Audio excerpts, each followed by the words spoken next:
Heroes of Olympus, The Blood of Olympus, by Riordan. Chapter 1. Jason. Jason hated being old. His joints hurt, his legs shook. As he tried to climb the hill, his lungs rattled like blocks of rocks. He couldn't see his face, thank goodness, but his fingers were gnarled and bony. Bulging blue veins webbed the backs of his hands. He even had that old man smell, mothballs and chicken soup. How was that possible? He'd gone from 16 to 75 in a matter of seconds, but the old man smell happened instantly, like boom, congratulations, you stink. Almost there.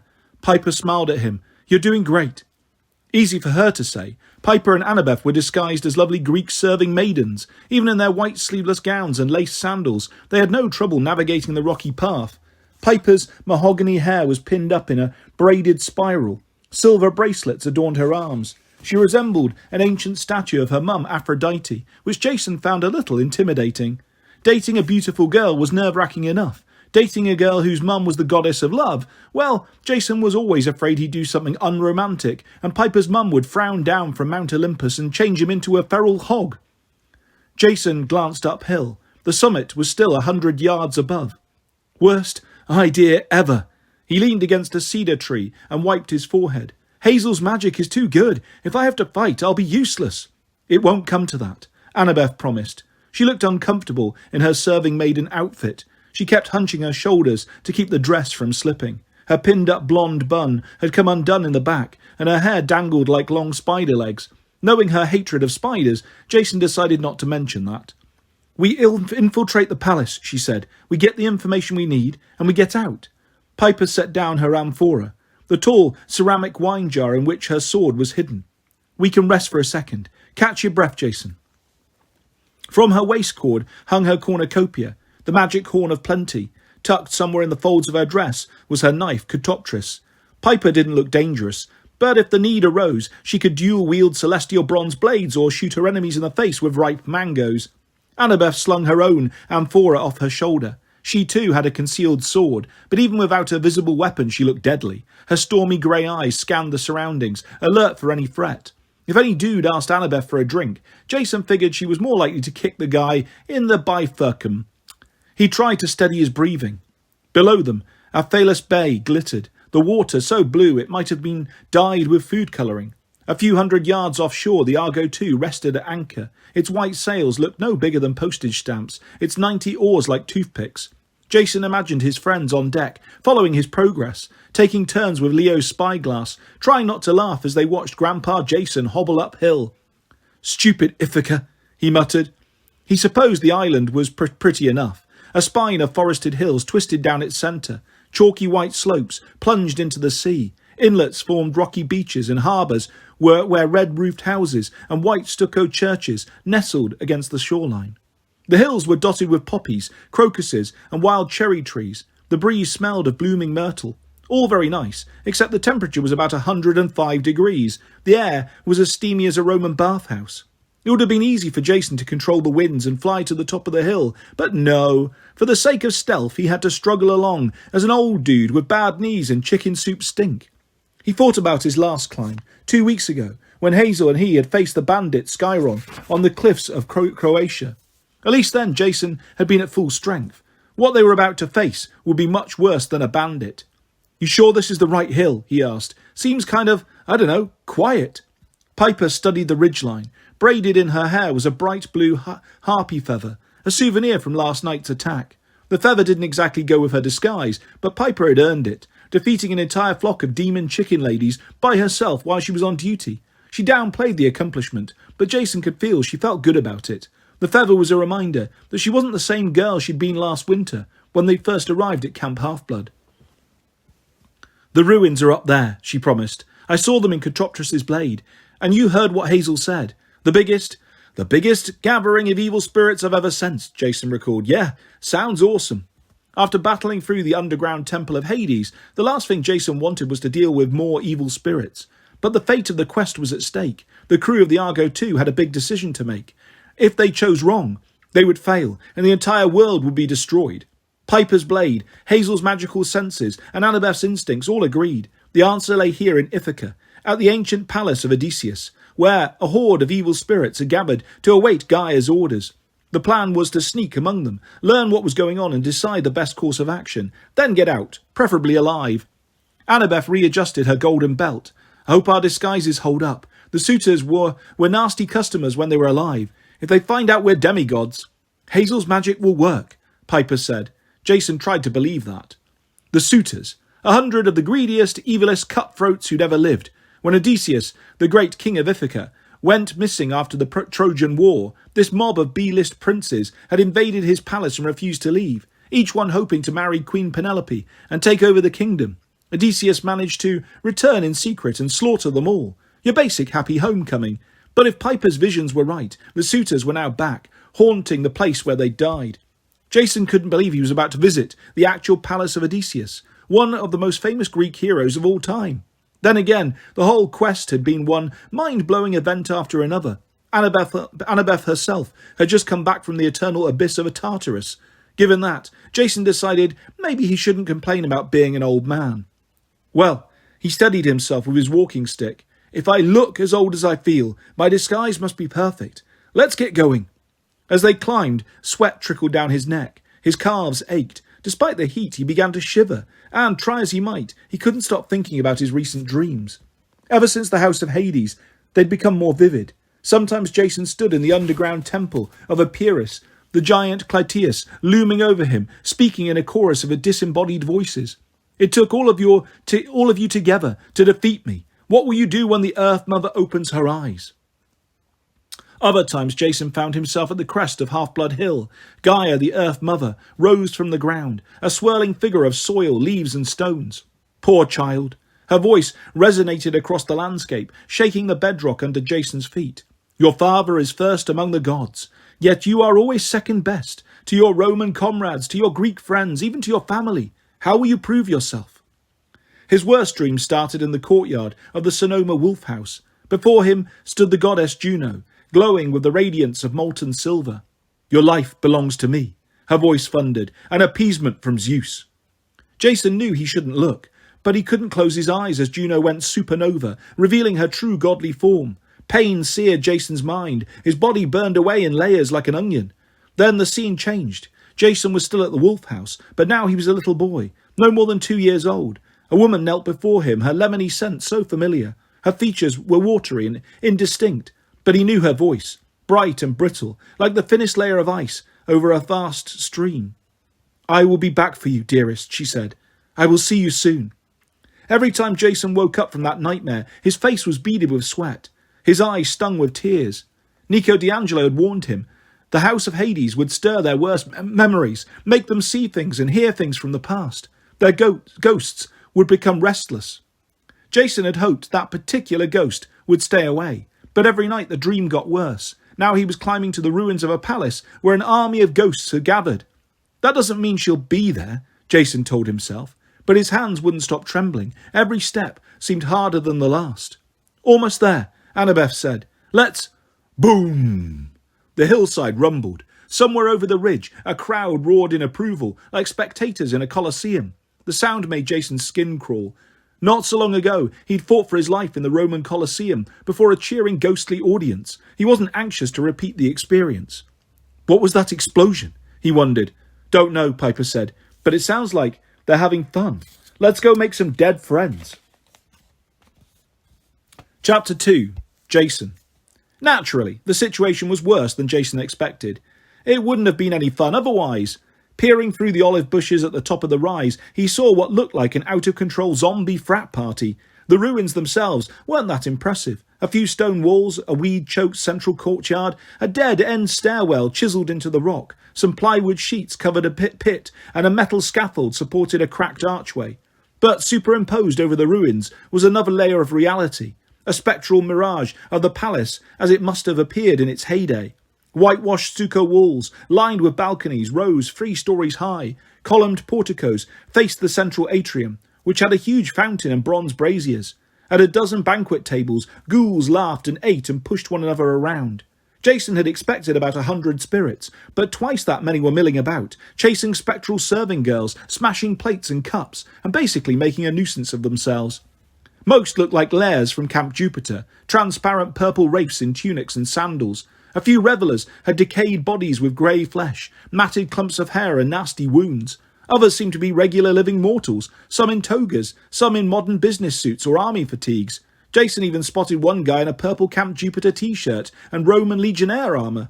In the centre of the atrium, a grey-skinned ghoul in a tattered Greek tunic paraded through the crowd, holding a marble bust over his head like a sports trophy. The other ghosts cheered and slapped him on the back. As the ghoul got closer, Jason noticed that he had an arrow in his throat, the feathered shaft sprouting from his Adam's apple. Even more disturbing, the bust he was holding. Was that Zeus? It was hard to be sure. Most Greek god statues looked similar, but the bearded, glowering face reminded Jason very much of the giant hippie Zeus in Cabin 1 at Camp Half-Blood. "Our next offering," the ghoul shouted, his voice buzzing from the arrow in his throat. "Let us feed the Earth Mother!" The partiers yelled and pounded their cups. The ghoul made his way to the central fountain. The crowd parted, and Jason realised the fountain wasn't filled with water. From the 3-foot-tall pedestal, a geyser of sand spewed upward, arching into an umbrella-shaped curtain of white particles before spilling into the circular basin. The ghoul heaved the marble bust onto the fountain. As soon as Zeus's head passed through the shower of sand, the marble disintegrated like it was going through a wood chipper. The sand glittered gold, the colour of ichor, godly blood. Then the entire mountain rumbled with a muffled boom, as if belching after a meal. The dead partygoers roared with approval. "Any more statues?" the ghoul shouted to the crowd. "No? Then I guess we'll have to wait for some real gods to sacrifice." His comrades laughed and applauded as the ghoul plopped himself down at the nearest feast table. Jason clenched his walking stick. "That guy just disintegrated my dad. Who does he think he is?" "I'm guessing that's Antinous," said Annabeth, one of the suitors' leaders. "If I remember right, it was Odysseus who shot him through the neck with that arrow." Piper winced. "You'd think that would keep a guy down. What about all the others? Why are there so many?" "I don't know," Annabeth said. "Newer recruits for Gaia, I guess. Some must have come back to life before we closed the doors of death. Some are just spirits." "Some are ghouls," Jason said. "The ones with the gaping wounds and the grey skin, like Antinous. I've fought their kind before." Piper tugged at her blue harpy feather. "Can they be killed?" Jason remembered a quest he'd taken for Camp Jupiter years ago in San Bernardino. "Not easily. They're strong and fast and intelligent. Also, they eat human flesh." "Fantastic," Annabeth muttered. "I don't see any option except to stick to the plan. Split up, infiltrate, find out why they're here. If things go bad, we use the backup plan," Piper said. Jason hated the backup plan. Before they left the ship, Leo had given each of them an emergency flare the size of a birthday candle. Supposedly, if they tossed one in the air, it would shoot upward in a streak of white phosphorus, alerting the Argo 2 that the team was in trouble. At that point, Jason and the girls would have a few seconds to take cover before the ship's catapults fired on their position, engulfing the palace in Greek fire and bursts of celestial bronze shrapnel. Not the safest plan, but at least Jason had the satisfaction of knowing that he could call an airstrike on this noisy mob of dead guys if the situation got dicey. Of course, that was assuming he and his friends could get away, and assuming Leo's doomsday candles didn't go off by accident. Leo's inventions sometimes did that, in which case the weather would get much hotter, with a 90% chance of fiery apocalypse. "Be careful down there," he told Piper and Annabeth. Piper crept around the left side of the ridge. Annabeth went right. Jason pulled himself up with his walking stick and hobbled towards the ruins. He flashed back to the last time he'd plunged into a mob of evil spirits, in the House of Hades, if it hadn't been for Frank Zhang and Nico D'Angelo. Gods, Nico. Over the past few days, every time Jason sacrificed a portion of a meal to Jupiter, he prayed to his dad to help Nico. That kid had gone through so much, and yet he had volunteered for the most difficult job, transporting the Athena Parthenos statue to Camp Half-Blood. If he didn't succeed, the Roman and Greek demigods would slaughter each other. Then, no matter what happened in Greece, the Argo 2 would have no home to return to. Jason passed through the palace's ghostly gateway. He realised just in time that a section of mosaic floor in front of him was an illusion covering a 10-foot deep excavation pit. He sidestepped it and continued into the courtyard. The two levels of reality reminded him of the Titan stronghold in Mount Orpheus, a disorientating maze of black marble walls that randomly melted into shadow and solidified again. At least during that fight, Jason had had 100 legionnaires at his side. Now all he had was an old man's body, a stick and two friends in slinky dresses. 40 feet ahead of him, Piper moved through the crowd, smiling and filling wine glasses for the ghostly revellers. If she was afraid, she didn't show it. So far, the ghosts weren't paying her any special attention. Hazel's magic must have been working. Over the right, Annabeth collected empty plates and goblets. She wasn't smiling. Jason remembered the talk he'd had with Percy before leaving the ship. Percy had stayed aboard to watch for threats from the sea, but he hadn't liked the idea of Annabeth going on this expedition without him, especially since it would be the first time they were apart since returning from Tartarus. He pulled Jason aside. "Hey man, Annabeth would kill me if I suggested she needed anybody to protect her." Jason laughed. "Yeah, she would. But look out for her, okay?" Jason squeezed his friend's shoulder. "I'll make sure she gets back to you safely." Now Jason wondered if he could keep the promise. He reached the edge of that crowd. A raspy voice cried, "Eros!" Antinous, the ghoul with the arrow in his throat, was staring right at him. "Is that you, you old beggar?" Hazel's magic did its work. Cold air rippled across Jason's face as the mist subtly altered his appearance, showing the suitors what they expected to see. "That's me," Jason said. "Eros!" A dozen more ghosts turned towards him. Some scowled and gripped the hilts of their glowing purple swords. Too late. Jason wondered if Eros was an enemy of theirs, but he'd already committed to the part. He hobbled forward, putting on his best cranky old man expression. "Guess I'm late to the party. Hope you saved me some food." One of the ghosts sneered in disgust. "Ungrateful old panhandler. Should I kill him, Antinous?" Jason's neck muscles tightened. Antinous regarded him for 3 counts, then chuckled. "I'm in a good mood today. Come, Eros, join me at my table." Jason didn't have much choice. He sat across from Antinous, while more ghosts crowded around, leering as if they expected to see a particularly vicious arm wrestling contest. Up close, Antinous' eyes were solid yellow, his lips stretched paper-thin over wolfish teeth. At first, Jason thought the ghoul's curly dark hair was disintegrating. Then he realised a steady stream of dirt was trickling from Antinous' scalp, spilling over his shoulders. Clods of mud filled the old sword gashes in the ghoul's grey skin. More dirt spilled from the base of the arrow wound in his throat. The power of Gaia, Jason thought. The earth is holding this guy together. Antinous slid a golden goblet and a platter of food across the table. "I didn't expect to see you here, Eros, but I suppose even a beggar can sue for retribution. Drink, eat." Thick red liquid sloshed in the goblet. On the plate sat a steaming brown lump of mystery meat. Jason's stomach rebelled. Even if ghoul food didn't kill him, his vegetarian girlfriend probably wouldn't kiss him for a month. He recalled what Notice the south wind had told him. A wind that blows aimlessly is no good to anyone. Jason's entire career at Camp Jupiter had been built on careful choices. He meditated between demigods, listened to all sides of an argument, found compromises. Even when he chafed against Roman traditions, he thought before he acted. He wasn't impulsive. Notice had warned him that such hesitation would kill him. Jason had to stop deliberating and take what he wanted. If he was an ungrateful beggar, he had to act like one. He ripped off a chunk of meat with his fingers and stuffed it in his mouth. He guzzled some red liquid, which thankfully tasted like a watered-down wine, not blood or poison. Jason fought the urge to gag, but he didn't keel over or explode. "Yum!" He wiped his mouth. "Now tell me about this, what do you call it? Retribution? Where do I sign up?" The ghosts laughed. One pushed his shoulder and Jason was alarmed that he could actually feel it. At Camp Jupiter, lairs had no physical substance. Apparently these spirits did, which meant more enemies who could beat, stab or decapitate him. Antinous leaned forward. "Tell me, Eros, what do you have to offer? We don't need you to run messages for us like in the old days. Certainly you aren't a fighter. As I recall, Odysseus crushed your jaw and tossed you into the pigsty." Jason's neurons fired. Eros, the old man who'd run messages for the suitors in exchange for scraps of food. Eros had been sort of like their pet, homeless person. When Odysseus came home, disguised as a beggar, Eros thought the new guy was moving in on his territory. The two had started arguing. "You made Eros," Jason hesitated. "You made me fight Odysseus. You bet money on it. Even when Odysseus took off his shirt and you saw how muscular he was. You still made me fight him. You didn't care if I lived or died." Antinous bared his pointed teeth. "Of course I didn't care. I still don't. But you're here.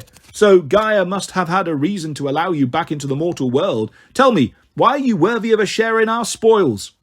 "What spoils?" Antinous spread his hands. "The entire world, my friend. The first time we met here, we were only after Odysseus' land, his money and his wife." "Especially his wife." A bald ghost in ragged clothes elbowed Jason in the ribs. That Penelope was a hot little honey cake. Jason caught a glimpse of Piper serving drinks at the next table. She discreetly put her finger to her mouth in a gag-me gesture, and then went back to flirting with dead guys. Antinous sneered. Eurymachus, you whining coward, you never stood a chance with Penelope. I remember you blubbering and pleading for your life with Odysseus, blaming everything on me. Lot of good it did me. Eurymachus lifted his tattered shirt, revealing an inch-wide hole in the middle of his spectral chest. Odysseus shot me in the heart, just because I wanted to marry his wife. At any rate, Antinous turned to Jason. We have gathered now for a much bigger prize. Once Gaia destroys the gods, we will divide up the remnants of the mortal world. Dibs on London, yelled a ghoul at the next table. Montreal, shouted another. Duluth, yelled a third, which momentarily stopped the conversation as the other ghosts gave him a confused look. The meat and wine turned to lead in Jason's stomach. What about the rest of these? Guests. I count at least 200. Half of them are new to me. Antinous' yellow eyes gleamed. All of them are suitors for Gaia's favour. All have claims and grievances against the gods or their pet heroes. That scoundrel over there is Hippias, former tyrant of Athens. He got deposed and sided with the Persians to attack his own countrymen. No morals whatsoever. He'd do anything for power. Thank you, called Hippias. That rogue with a turkey leg in his mouth, Antinous continued, that's Hasdrubal of Carthage. He has a grudge to settle with Rome. Said the Carthaginian. And Michael Varus. Jason choked. Who? Over by the sand fountain. The dark-haired guy in the purple t-shirt and legionnaire armour turned to face them. His outline was blurred, smoky and indistinct, so Jason guessed he was some sort of spirit. But the legion tattoo on his forearm was clear enough. The letters, SPQR, the double-faced head of the god Janus, and 6 score marks for years of service. On his breastplate hung the badge of praetorship and the emblem of the 5th cohort. Jason had never met Michael Varus. The infamous praetor had died in the 1980s. Still, Jason's skin crawled when he met Varus's gaze. Those sunken eyes seemed to bore right through Jason's disguise. Antinous waved dismissively. He's a Roman demigod. Lost his legion's eagle in Alaska, was it? Doesn't matter. Gaia lets him hang around. He insists he has some insight into defeating Jupiter. But you, Eros, you still haven't answered my question. Why should you be welcome among us? Varus's dead eyes had unnerved Jason. He could feel the mist thinning around him, reacting to his uncertainty. Suddenly Annabeth appeared at Antinous' shoulder. More wine, my lord. Oops! She spilled the contents of a silver pitcher down the back of Antinous' neck. Ah! The ghoul arched his spine. Foolish girl! Who let you back from Tartarus? A titan, my lord. Annabeth dipped her head apologetically. May I bring you some moist towelettes? Your arrow is dripping. Be gone! Annabeth caught Jason's eye, a silent message of support. Then she disappeared into the crowd. The ghoul wiped himself off, giving Jason a chance to collect his thoughts. He was Eros, former messenger of the suitors. Why would he be here? Why should they accept him? He picked up the nearest steak knife and stabbed it into the table, making the ghosts around him jump. Why should you welcome me? Jason growled. Because I'm still running messages, you stupid wretches. I've just come from the house of Hades to see what you're up to. That last part was true, and it seemed to give Antinous pause. The ghoul glared at him, wine still dripping from the arrow shaft in his throat. You expect me to believe Gaia sent you, a beggar, to check up on us? Jason laughed. I was among the last to leave Epirus before the doors of death were closed. I saw the chamber where Clytius stood guard under a domed ceiling tiled with tombstones. I walked the jewelled and bone floors of the Necromantian. That was also true. Around the table, ghosts shifted and muttered.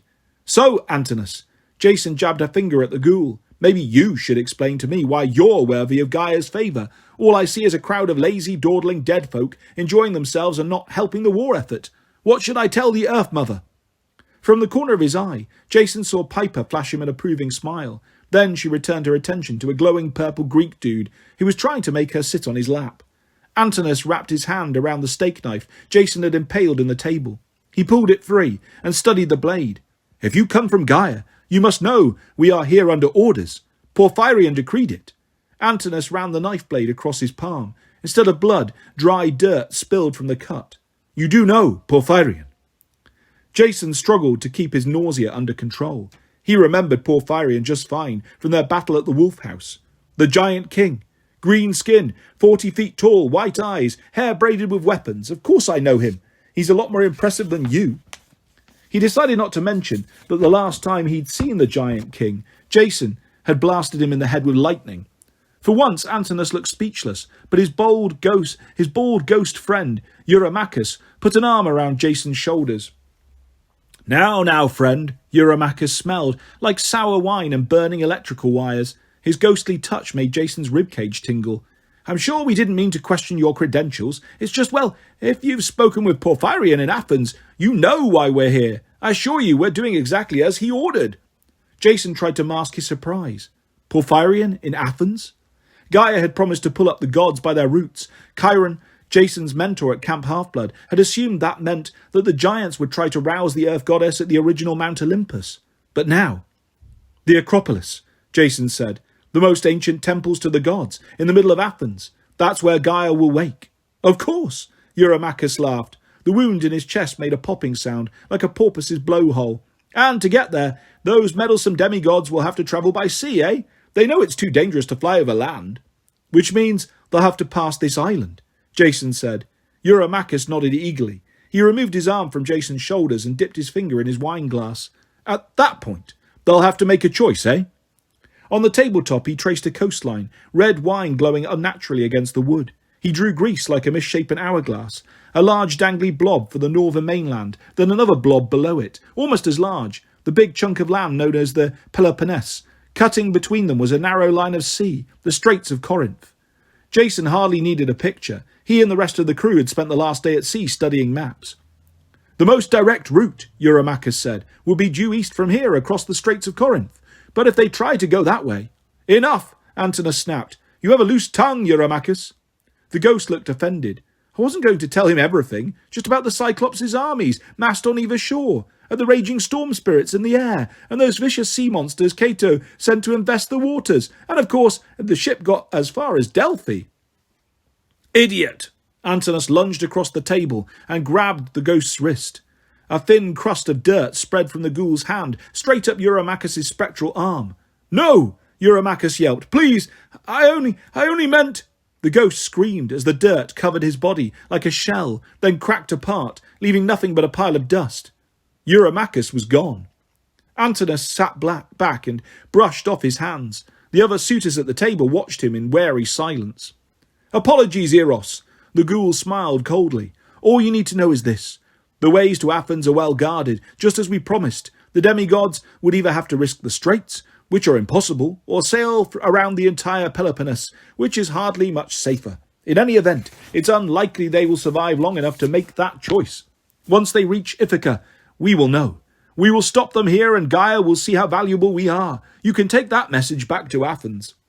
Jason's heart hammered against his sternum. He'd never seen anything like the shell of earth that Antinous had summoned to destroy Eurymachus. He didn't want to find out if that power worked on demigods. Also, Antinous sounded confident that he could detect the Argo too. Hazel's magic seemed to be obscuring the ship so far, but there was no telling how long that would last. Jason had the intel they'd come for. Their goal was Athens. The safer route, or at least the not impossible route, was around the southern coast. Today was 20th of July. They only had 12 days before Gaia planned to wake on the 1st of August, the ancient Feast of Hope. Jason and his friends needed to leave while they had the chance. But something else bothered him, a cold sense of foreboding, as if he hadn't heard the worst news yet. Eurymachus had mentioned Delphi. Jason had secretly hoped to visit the ancient site of Apollo's oracle, maybe get some insight into his personal future, but if the place had been overrun by monsters... He pushed aside his plate of cold food. Sounds like everything is under control. For your sake, Antinous, I hope so. These demigods are resourceful. They close the doors of death. We wouldn't want them sneaking past you, perhaps getting help from Delphi. Antinous chuckled. No risk of that. Delphi is no longer in Apollo's control. I see. And if the demigods sail the long way around the Peloponnese? You worry too much. That journey is never safe for demigods, and it's much too far besides. Victory runs rampant in Olympia. As long as that's the case, there is no way the demigods can win this war. Jason didn't understand what that meant either, but he nodded. Very well, I will report as much to King Porphyrion. Thank you for your, meal. Over at the fountain, Michael Varus called, Wait. Jason bit back a curse. He'd been trying to ignore the dead praetor, but now Varus walked over, surrounded in a hazy white aura, his deep-set eyes like sinkholes. At his side hung an imperial gold gladius. "You must stay," Varus said. Antinous shot the ghost an irritated look. "What's the problem, Legionnaire? If Eros wants to leave, let him. He smells bad." The other ghosts laughed nervously. Across the courtyard, Piper shot Jason a worried glance. A little further away, Annabeth casually palmed a carving knife from the nearest platter of meat. Varus rested his hand on the pommel of his sword. Despite the heat, his breastplate was glazed with ice. "I lost my cohort twice in Alaska. Once in life, once in death to a gracious named Percy Jackson. Still, I have come here to answer Gaia's call. Do you know why?" Jason swallowed. "Stubbornness?" "This is a place of longing," Varus said. "All of us are drawn here, sustained not only by Gaia's power, but also by our strongest desires. Eurymachus' greed, Antinous' cruelty." "You flatter me," the ghoul muttered. "Hasdrubal's hatred," Varus continued. "Hippias' bitterness, my ambition. And you, Eros, what has drawn you here? What does a beggar most desire? Perhaps a home?" An uncomfortable tingle started at the base of Jason's skull. The same feeling he got when the huge electrical storm was about to break. "I should be going," he said. "Messages to carry." Michael Varus drew his sword. "My father is Janus, the god of two faces. I am used to seeing through masks and deceptions. Do you know, Eros, why we are so sure the demigods will not pass our island undetected?" Jason silently ran through his repertoire of Latin cuss words. He tried to calculate how long it would take him to get out of his emergency flare and fire it. Hopefully, he could buy enough time for the girls to find shelter before this mob of dead guys slaughtered him. He turned to Antinous. "Look, are you in charge here or not? Maybe you should muzzle your Roman." The ghoul took a deep breath. The arrow rattled in his throat. "Ah, but this might be entertaining. Go on, Varus." The dead praetor raised his sword. "Our desires reveal us. They show us for who we really are. Someone has come for you, Jason Grace." Behind Varus, the crowd parted. The shimmering ghost of a woman drifted forward, and Jason felt as if his bones were turning to dust. "My dearest," said his mother's ghost, "you have come home."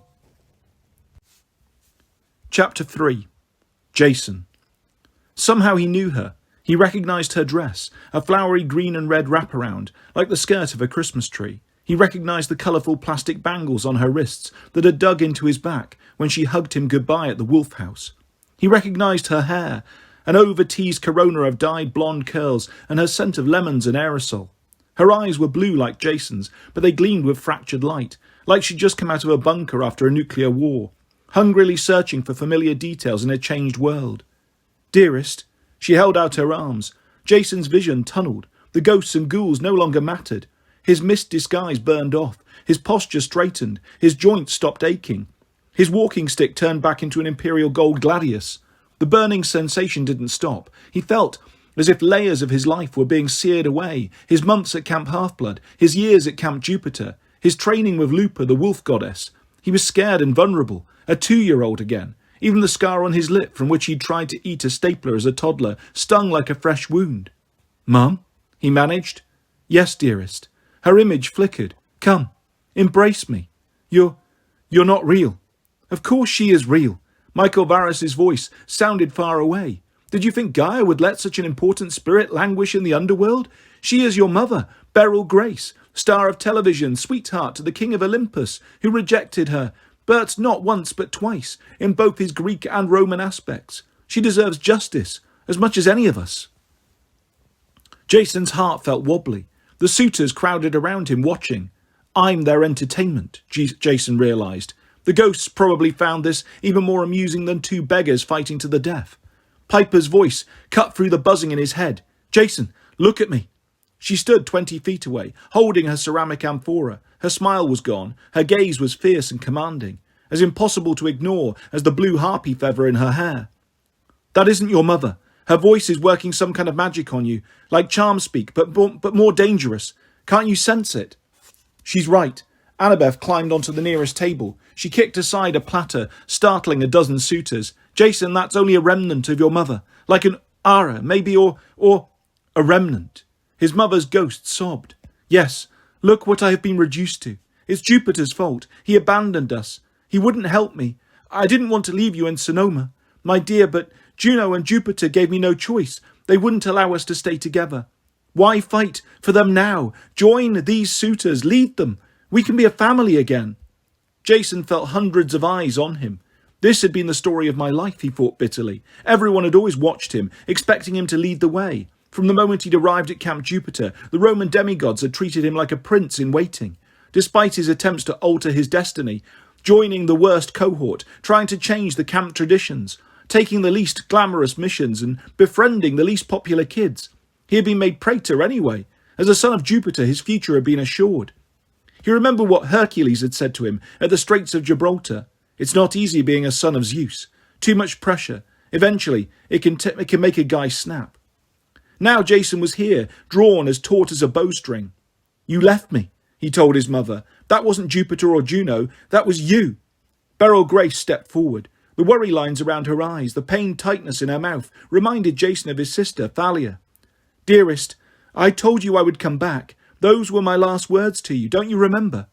Jason shivered. In the ruins of the wolf house, his mother had hugged him one last time. She had smiled, but her eyes were full of tears. "It's all right," she had promised. But even as a little kid, Jason had known it wasn't all right. "Wait here. I will be back for you, dearest. I will see you soon." She hadn't come back. Instead, Jason had wandered the ruins, crying and alone, calling for his mother and for Thalia, until the wolves came for him. His mother's unkept promise was at the core of who he was. He'd built his whole life around the irritation of her words, like the grain of sand at the centre of a pearl. People lie. Promises are broken. That was why, as much as it chafed him, Jason followed rules. He kept his promises. He never wanted to abandon anyone the way he'd been abandoned and lied to. Now his mum was back, erasing the one certainty Jason had about her, that she'd left him forever. Across the table, Antinous raised his goblet. "So pleased to meet you, son of Jupiter. Listen to your mother. You have many grievances against the gods. Why not join us? I gather these 2 serving girls are your friends. We will spare them.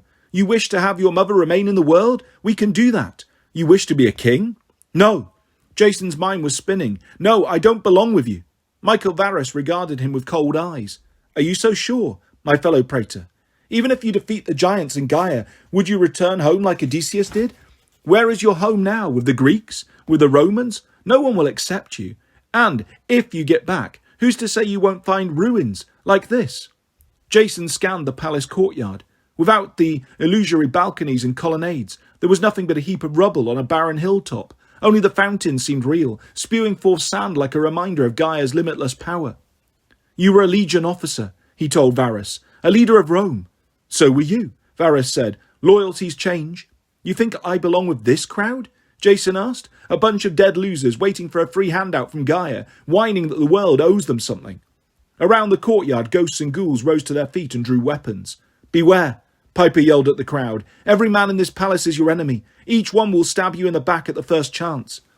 Over the last few weeks, Piper's charm speak had become truly powerful. She spoke the truth, and the crowd believed her. They looked sideways at one another, hands clenching the hilts of their swords. Jason's mother stepped towards him. "Dearest, be sensible. Give up your quest. Your Argo too could never make the trip to Athens. Even if it did, there's the matter of the Athena Parthenos." A tremor passed through him. "What do you mean?" "Don't feign ignorance, my dearest. Gaia knows about your friend Raina and Nico, the son of Hades, and the satyr Hedge. To kill them. The Earth Mother has sent her most dangerous son, the hunter who never rests. But you don't have to die." The ghouls and ghosts closed in, 200 of them facing Jason in anticipation, as if he might lead them in the national anthem. The hunter who never rests. Jason didn't know who that was, but he had to warn Raina and Nico, which meant he had to get out of here alive. He looked at Annabeth and Piper, both stood ready, waiting for his cue. He forced himself to meet his mother's eyes. She looked like the same woman who'd abandoned him in the Sonoma woods 14 years ago. But Jason wasn't a toddler anymore. He was a battle veteran, a demigod who'd faced death countless times. And what he saw in front of him wasn't his mother. At least, not what his mother should be. Caring, loving, selflessly protective. A remnant, Annabeth had called her. Michael Varus had told him that the spirits here were sustained by their strongest desires. The spirit of Beryl Grace literally glowed with need. Her eyes demanded Jason's attention. Her arms reached out, desperate to possess him. "What do you want?" he asked. What brought you here?" "I want life," she cried. "Youth, beauty. Your father could have made me immortal. He could have taken me to Olympus, but he abandoned me. You can set things right, Jason. You are my proud warrior." Her lemony scent turned acrid, as if she was starting to burn. Jason remembered something Valerie had told him. Their mother had become increasingly unstable until her despair had driven her crazy. She had died in a car accident, the result of her driving while drunk. The watered wine in Jason's stomach churned. He decided that if he lived through this day, he would never drink alcohol again. "You're a mania," Jason decided, the word coming to him from his studies at Camp Jupiter long ago. "A spirit of insanity. That's what you've been reduced to." "I am all that remains," Beryl Grace agreed. Her image flickered through a spectrum of colours. "Embrace me, son. I am all you have left." The memory of the south wind spoke in his mind. You can't choose your parentage, but you can choose your legacy. Jason felt like he was being reassembled, one layer at a time. His heartbeat steadied. The chill left his bones. His skin warmed in the afternoon sun. "No," he croaked. He glanced at Annabeth and Piper. "My loyalties haven't changed. My family has just expanded. I am a child of Greece and Rome." He looked back at his mother for the last time. "I'm no child of yours." He made the ancient sign of warding off evil. 3 fingers thrust out from the heart, and the ghost of Beryl Grace disappeared with a soft hiss, like a sigh of relief. The ghoul Antinous tossed aside his goblet. He studied Jason with a look of lazy disgust. "Well then," he said, "I suppose we'll just kill you." All around Jason, the enemies closed in. Chapter 4. Jason. The fight was going great, until he got stabbed. Jason slashed his gladius in a wide arc, vaporizing the nearest suitors. Then he vaulted onto the table and jumped right over Antinous' head. In mid-air, he whirled his blade to extend into a javelin, a trick he'd never tried with this sword, but somehow he knew it would work. He landed on his feet, holding a 6-foot-long pilum. As Antinous turned to face him, Jason thrust the imperial gold point through the ghoul's chest. Antinous looked down incredulously. "You enjoy the fields of punishment." Jason yanked out his pilum, and Antinous crumbled to dirt. Jason kept fighting, spinning his javelin, slicing through ghosts, knocking ghouls off their feet. Across the courtyard, Annabeth fought like a demon too. Her dragon-bone sword scythed down any suitors stupid enough to face her. Over by the sand fountain, Piper had also drawn her sword, the jagged bronze blade she'd taken from Zephyrus the Boread. She stabbed and parried with her right hand, occasionally shooting tomatoes from the cornucopia in her left, while yelling at the suitors, "Save yourselves! I'm too dangerous!" That must have been exactly what they wanted to hear, because her opponents kept running away, only to freeze in confusion a few yards downhill, then charge back into the fight. The Greek tyrant, Hippias, lunged at Piper, his dagger raised, but Piper blasted him point-blank in the chest with a lovely pot roast. He tumbled backwards into the fountain and screamed as he disintegrated. An arrow whistled towards Jason's face. He blew it aside with a gust of wind, then cut through a line of sword-wielding ghouls and noticed a dozen suitors regrouping by the fountain to charge Annabeth.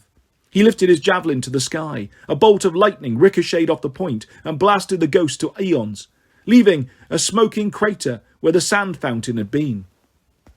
Over the last few months, Jason had fought many battles, but he'd forgotten what it was like to feel good in combat. Of course he was still afraid, but a huge weight had been lifted from his shoulders. For the first time since waking up in Arizona, with his memories erased, Jason felt whole. He knew who he was. He had chosen his family, and it had nothing to do with Beryl Grace or even Jupiter. His family included all the demigods who fought at his side, Roman and Greek, new friends and old. He wasn't going to let anyone break his family apart. He summoned the winds and flung 3 ghouls off the side of the hill like ragdolls. He skewered a 4th, then willed his javelin to shrink back to a sword and hacked through another group of spirits. Soon, no more enemies faced him. The remaining ghosts began to disappear on their own. Annabeth cut down Hasdrubal, the Carthaginian, and Jason made the mistake of sheathing his sword. Pain flared in his lower back. So sharp and cold, he thought Chione the snow goddess had touched him. Next to his ear, Michael Varus snarled, "Born a Roman, die a Roman." The tip of a golden sword jutted through the front of Jason's shirt, just below his ribcage. Jason fell to his knees. Piper's scream sounded miles away. He felt like he'd been immersed in salty water, his body weightless, his head swaying. Piper charged towards him. He watched in detached emotion as her sword passed over his head and cut through Michael Varus's armour with a metallic chunk. A burst of cold parted Jason's hair from behind. Dust settled around him, and an empty legionnaire's helmet rolled across the stones. The evil demigod was gone, but he had made a lasting impression. "Jason!" Piper grabbed his shoulders as he began to fall sideways. He gasped as she pulled the sword out of his back. Then she lowered him to the ground, propping his head against a stone. Annabeth ran to their side. She had a nasty cut on the side of her neck. "Gods!" Annabeth stared at the wound in Jason's gut. Oh, gods!" "Thanks," Jason groaned. "I was afraid it might be bad." His arms and legs started to tingle as his body went into crisis mode, sending all the blood to his chest. The pain was dull, which surprised him, but his shirt was soaked red. The wound was smoking. He was pretty sure sword wounds weren't supposed to smoke. "You're going to be fine." Piper spoke the words like an order. Her tone steadied his breathing. "Annabeth! Ambrosia!" Annabeth stirred. Yeah, I got it." She ripped through her supply pouch and unwrapped a piece of godly food. "We have to stop the bleeding." Piper used her dagger to cut fabric from the bottom of her dress. She ripped the cloth into bandages. Jason dimly wondered how she knew so much first aid. She wrapped the wounds on his back and stomach while Annabeth pushed tiny bites of ambrosia into his mouth. Annabeth's fingers trembled. After all the things she'd been through, Jason found it odd that she would freak out now while Piper acted so calm. Then it occurred to him. Annabeth could afford to be scared for him. Piper couldn't. She was completely focused on trying to save him. Annabeth fed him another bite. "Jason, I'm sorry about your mum, but the way you handled it, that was so brave." Jason tried not to close his eyes. Every time he did, he saw his mum's spirit disintegrating. "It wasn't her," he said. "At least, no part of her I could save. There was no other choice." Annabeth took a shaky breath. "No other right choice, maybe, but a friend of mine, Luke, his mum, similar problem. He didn't handle it as well." Her voice broke. Jason didn't know much about Annabeth's past, but Piper glanced over in concern. "I've bandaged as much as I can," she said. "Blood is still soaking through, and the smoke, I don't get that." "Imperial gold," Annabeth said, her voice quavering. "It's deadly to demigods. It's only a matter of time before—" "He'll be all right," Piper insisted. "We've got to get him back to the ship." "I don't feel that bad," Jason said. And it was true. The ambrosia had cleared his head. Warmth was seeping back into his limbs. "Maybe I could fly." Jason sat up. His vision turned a pale shade of green. Or maybe not. Piper caught his shoulders as he keeled sideways. "Whoa, Sparky. We need to contact the Argo too. Get help." "You haven't called me Sparky in a long time." Piper kissed his forehead. "Stick with me, and I'll insult you all you want." Annabeth scanned the ruins. The magic veneer had faded, leaving only broken walls and excavation pits. "We could use the emergency flares, but—" "No," Jason said. "Leo would blast the top of the hill with Greek fire. Maybe if you guys help me, I could walk." "Absolutely not," Piper objected. "That would take too long." She rummaged in her belt pouch and pulled out a compact mirror. "Annabeth, you know Morse code?" "Of course." "So does Leo." Piper handed her the mirror. "He'll be watching from the ship. Go to the bridge. Go to the ridge over there." "And flash him." Annabeth's face reddened. "That came out wrong, but yeah, good idea." She ran to the edge of the ruins. Piper pulled out a flask of nectar and gave Jason a sip. "Hang in there. You are not dying from a stupid body piercing." Jason managed a weak smile. "At least it wasn't a head injury this time. I stayed conscious the entire fight." "You defeated like 200 enemies," Piper said. "You were scary amazing." "You guys helped." "Maybe, but hey, stay with me."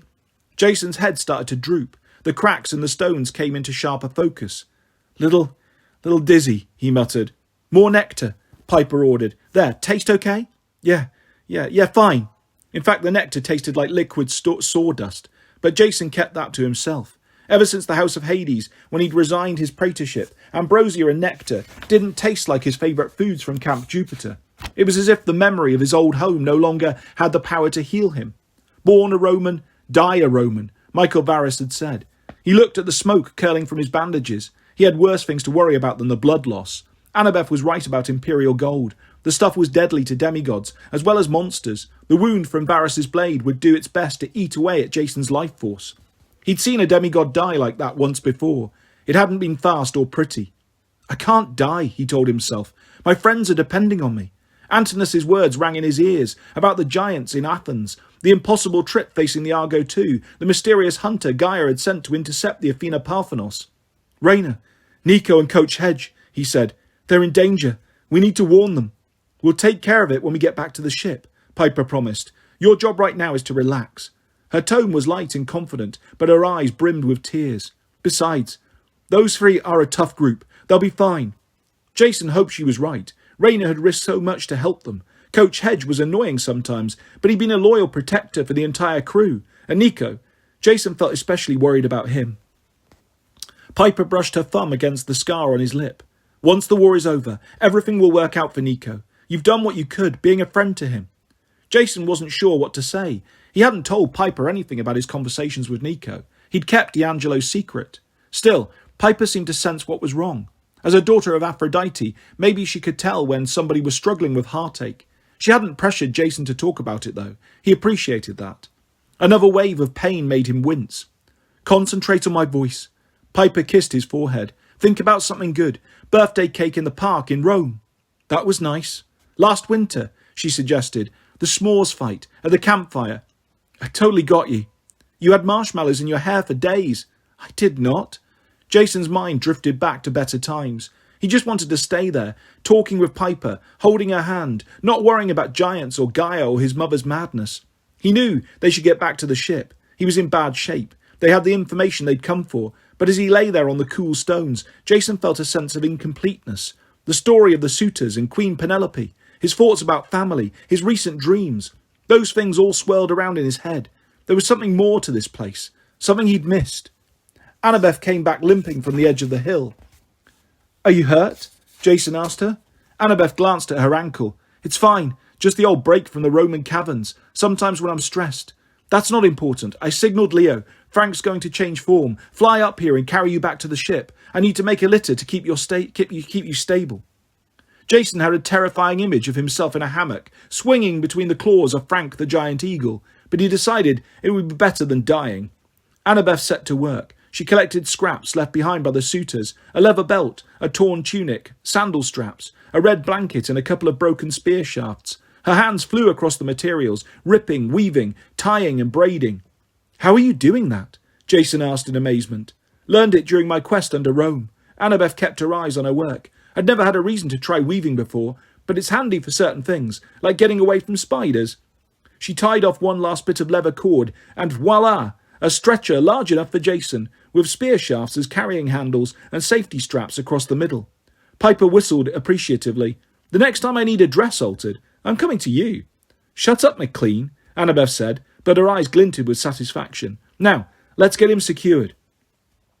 "Wait," Jason said. His heart pounded. Watching Annabeth weave the makeshift bed, Jason had remembered the story of Penelope, how she'd held out for 20 years waiting for her husband, Odysseus, to return. "A bed," Jason said. "There was a special bed in this palace." Piper looked worried. "Jason, you've lost a lot of blood." "I'm not hallucinating," he insisted. "The marriage bed was sacred. If there was any place you could talk to Juno." He took a deep breath and called, "Juno?" Silence. Maybe Piper was right. He wasn't thinking clearly. Then, about 60 feet away, the stone floor cracked. Branches muscled through the earth, growing in fast motion until a full-sized olive tree shaded the courtyard. Under a canopy of grey-green leaves stood a dark-haired woman in a white dress, a leopard-skin cape draped over her shoulders. Her staff was topped with a white lotus flower. Her expression was cool and regal. "My heroes," said the goddess. "Hera?" Piper said. "Juno," Jason corrected. "Whatever," Annabeth grumbled. "What are you doing here, your bovine majesty?" Juno's dark eyes glittered dangerously. "Annabeth Chase, as charming as ever?" "Yeah, well," Annabeth said, "I just got back from Tartarus, so my manners are a little rusty, especially towards goddesses who wiped my boyfriend's memory, made him disappear for months, and then..." "Honestly, child, are you going to rehash this again?" "Aren't you supposed to be suffering from split personality disorder?" Annabeth asked. "I mean, more so than usual?" "Whoa," Jason interceded. He had plenty of reasons to hate Juno, but they had other issues to deal with. "Juno, we need your help. Jason tried to sit up and immediately regretted it. His insides felt like they were being twirled on a giant spaghetti fork. Piper kept him from falling over. "First things first," she said. "Jason is hurt. Heal him." The goddess knitted her eyebrows. Her form shimmered unsteadily. "Some things even the gods cannot heal," she said. "This wound touches your soul as well as your body. You must fight it, Jason Grace. You must survive." "Yeah, thanks," he said, his mouth dry. I'm trying." "What do you mean? The wound touches his soul," Piper demanded. "Why can't you—" "My heroes, our time together is short," Juno said. "I am grateful that you called upon me. I have spent weeks in a state of pain and confusion, my Greek and Roman natures warring against each other. Worse, I've been forced to hide from Jupiter, who searches for me in his misguided wrath, believing that I caused this war with Gaia." "Gee," Annabeth said, "why would he think that?" Juno flashed her an irritated look. "Fortunately, this place is sacred to me. By clearing away those ghosts, you have purified it and given me a moment of clarity. I will be able to speak with you, if only briefly." "Why is it sacred?" Piper's eyes widened. "Oh, the marriage bed." "Marriage bed?" Annabeth asked. "I don't see any—" "The bed of Penelope and Odysseus," Piper explained. "One of its bedposts was a living olive tree, so it could never be moved." "Indeed." Juno ran her hand along the olive tree's trunk. "An immovable marriage bed, such a beautiful symbol. Like Penelope, the most faithful wife, standing her ground, fending off 100 arrogant suitors for years because she knew her husband would return. Odysseus and Penelope, the epitome of a perfect marriage." Even in his dazed state, Jason was pretty sure he remembered stories about Odysseus falling for other women during his travels, but he decided not to bring that up. "Can you advise us, at least?" he asked. "Tell us what to do." "Sail around the Peloponnese," said the goddess. "As you suspect, that is the only possible route. On the way, seek out the goddess of victory in Olympia. She is out of control. Unless you can subdue her, the rift between Greek and Roman can never be healed." "You mean Nike?" Annabeth asked. "How is she out of control?" Thunder boomed overhead, shaking the hill. "Explaining would take too long," Juno said. "I must flee before Jupiter finds me. Once I leave, I will not be able to help you again." Jason bit back a retort. "When did you help me the first time?" "What else should we know?" he asked. "As you heard, the giants have gathered in Athens. Few gods will be able to help you on your journey, but I am not the only Olympian who is out of favour with Jupiter. The twins have also incurred his wrath." "Artemis and Apollo?" Piper asked. "Why?" Juno's image began to fade. "If you reach the island of Delos, they might be prepared to help you. They are desperate enough to try anything to make amends. Go now. Perhaps we will meet again in Athens if you succeed. If you do not." The goddess disappeared, or maybe Jason's eyesight simply failed. Pain rolled through him, his head lolled back. He saw a giant eagle circling high above. Then the blue sky turned black, and Jason saw nothing at all. Chapter 5. Raina. Dive bombing a volcano was not on Raina's bucket list. Her first view of southern Italy was from 5,000 feet in the air. To the west, along the crescent of the Gulf of Naples, the lights of sleeping cities glittered in the pre-dawn gloom. 1,000 feet below her, a half-mile-wide caldera yawned at the top of a mountain, white steam pluming from the centre. Raina's disorientation took a moment to subside. Shadow travel left her groggy and nauseous, as if she'd been dragged from the old cold waters of the frigidarium into the sauna at a Roman bathhouse. Then she realised she was suspended in mid-air. Gravity took hold, and she began to fall. "Nico!" she yelled. "Pan's pipes!" cursed Gleason Hedge. "Whoa!" Nico flailed, almost slipping out of Raina's grip. She held tight and grabbed Coach Hedge by the shirt collar as he started to tumble away. If they got separated now, they were dead. They plummeted towards the volcano as their largest piece of luggage, the 40-foot-tall Athena Parthenos, trailed after them, leashed to a harness on Nico's back like a very ineffective parachute. "That's Vesuvius below us," Raina shouted over the wind. "Nico, teleport us out of here." His eyes were wild and unfocused. His dark, feathery hair whipped around his face like a raven shot out of the sky. I can't. No strength." Coach Hedge bleated. "Newsflash, kid. Goats can't fly. Zap us out of here or we're going to get flattened into an Athena Parthenos omelette." Raina tried to think. She could accept death if she had to. But if the Athena Parthenos was destroyed, their quest would fail. Raina could not accept that. "Nico, shadow travel," she ordered. "I'll lend you all my strength." He stared at her blankly. "How? Do it." She tightened her grip on his hand. The torch and sword symbol of Bologna on her forearm grew painfully hot, as if it were being seared into her skin for the first time. Nico gasped. Colour returned to his face. Just before they hit the volcano's steam plume, they slipped into shadows. The air turned frigid. The sound of the wind was replaced by a cacophony of voices, whispering in 1,000 languages. Raina's insides felt like a giant piragua. Got cold syrup trickled over crushed ice. her favourite treat from her childhood in Viejo San Juan. She wondered why that memory would surface now, when she was on the verge of death. Then her vision cleared. Her feet rested on solid ground. The eastern sky had begun to lighten. For a moment, Raina thought she was back in New Rome. Doric columns lined an atrium the size of a baseball diamond. In front of her, a bronze faun stood in the middle of a sunken fountain decorated with mosaic tile. Crepe myrtles and rose bushes bloomed in a nearby garden. Palm trees and pines stretched skyward. Cobblestone paths led from the courtyard in several directions, straight, level roads of good Roman construction, edging low stone houses with colonnaded porches. Raina turned. Behind her, the Athena Parthenos stood intact and upright, dominating the courtyard like a ridiculously oversized lawn ornament. The little bronze faun in the fountain had both his arms raised, facing Athena, so it seemed to be cowering in fear of the new arrival. On the horizon, Mount Vesuvius loomed, a dark, humpbacked shape, now several miles away. Thick pillars of steam curled from the crest. We're in Pompeii, Raina realised.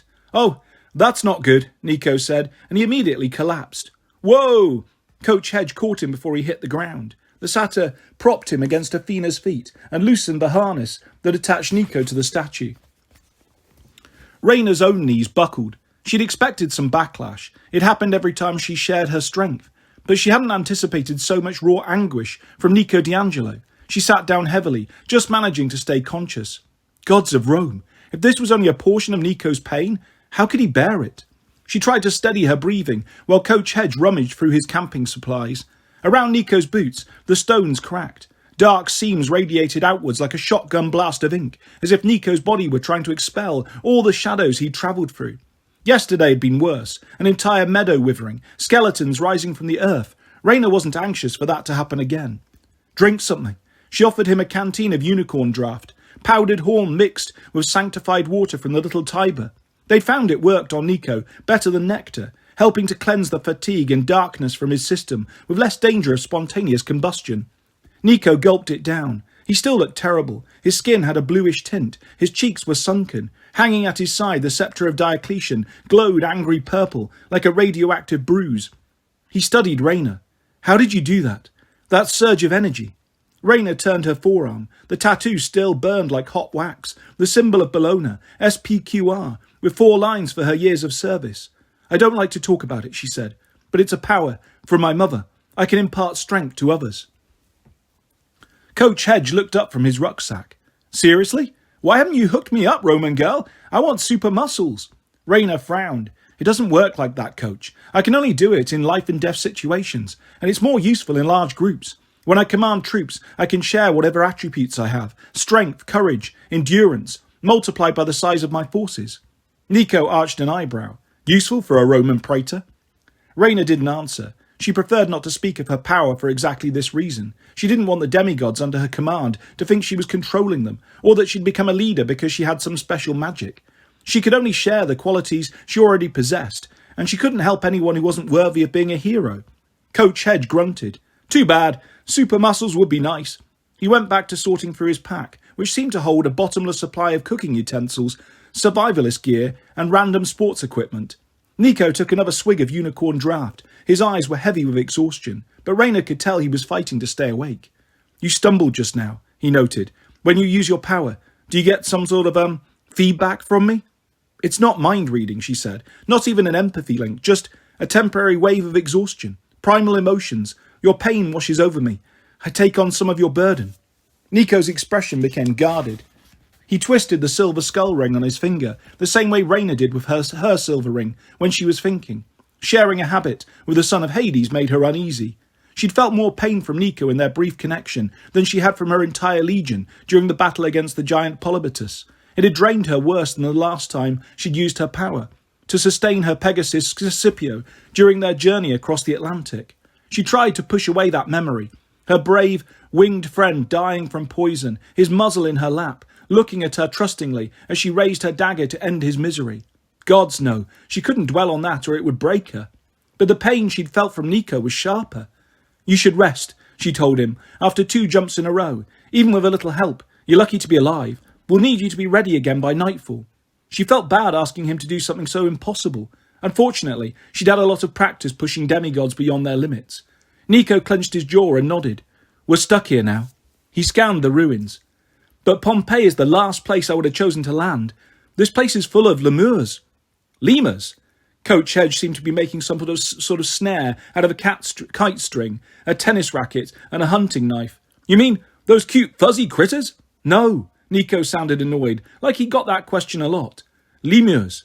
Unfriendly ghosts. All Roman cities have them, but in Pompeii, the whole city was wiped out, Rayner remembered. In 79 CE, Vesuvius erupted and covered this town in ash.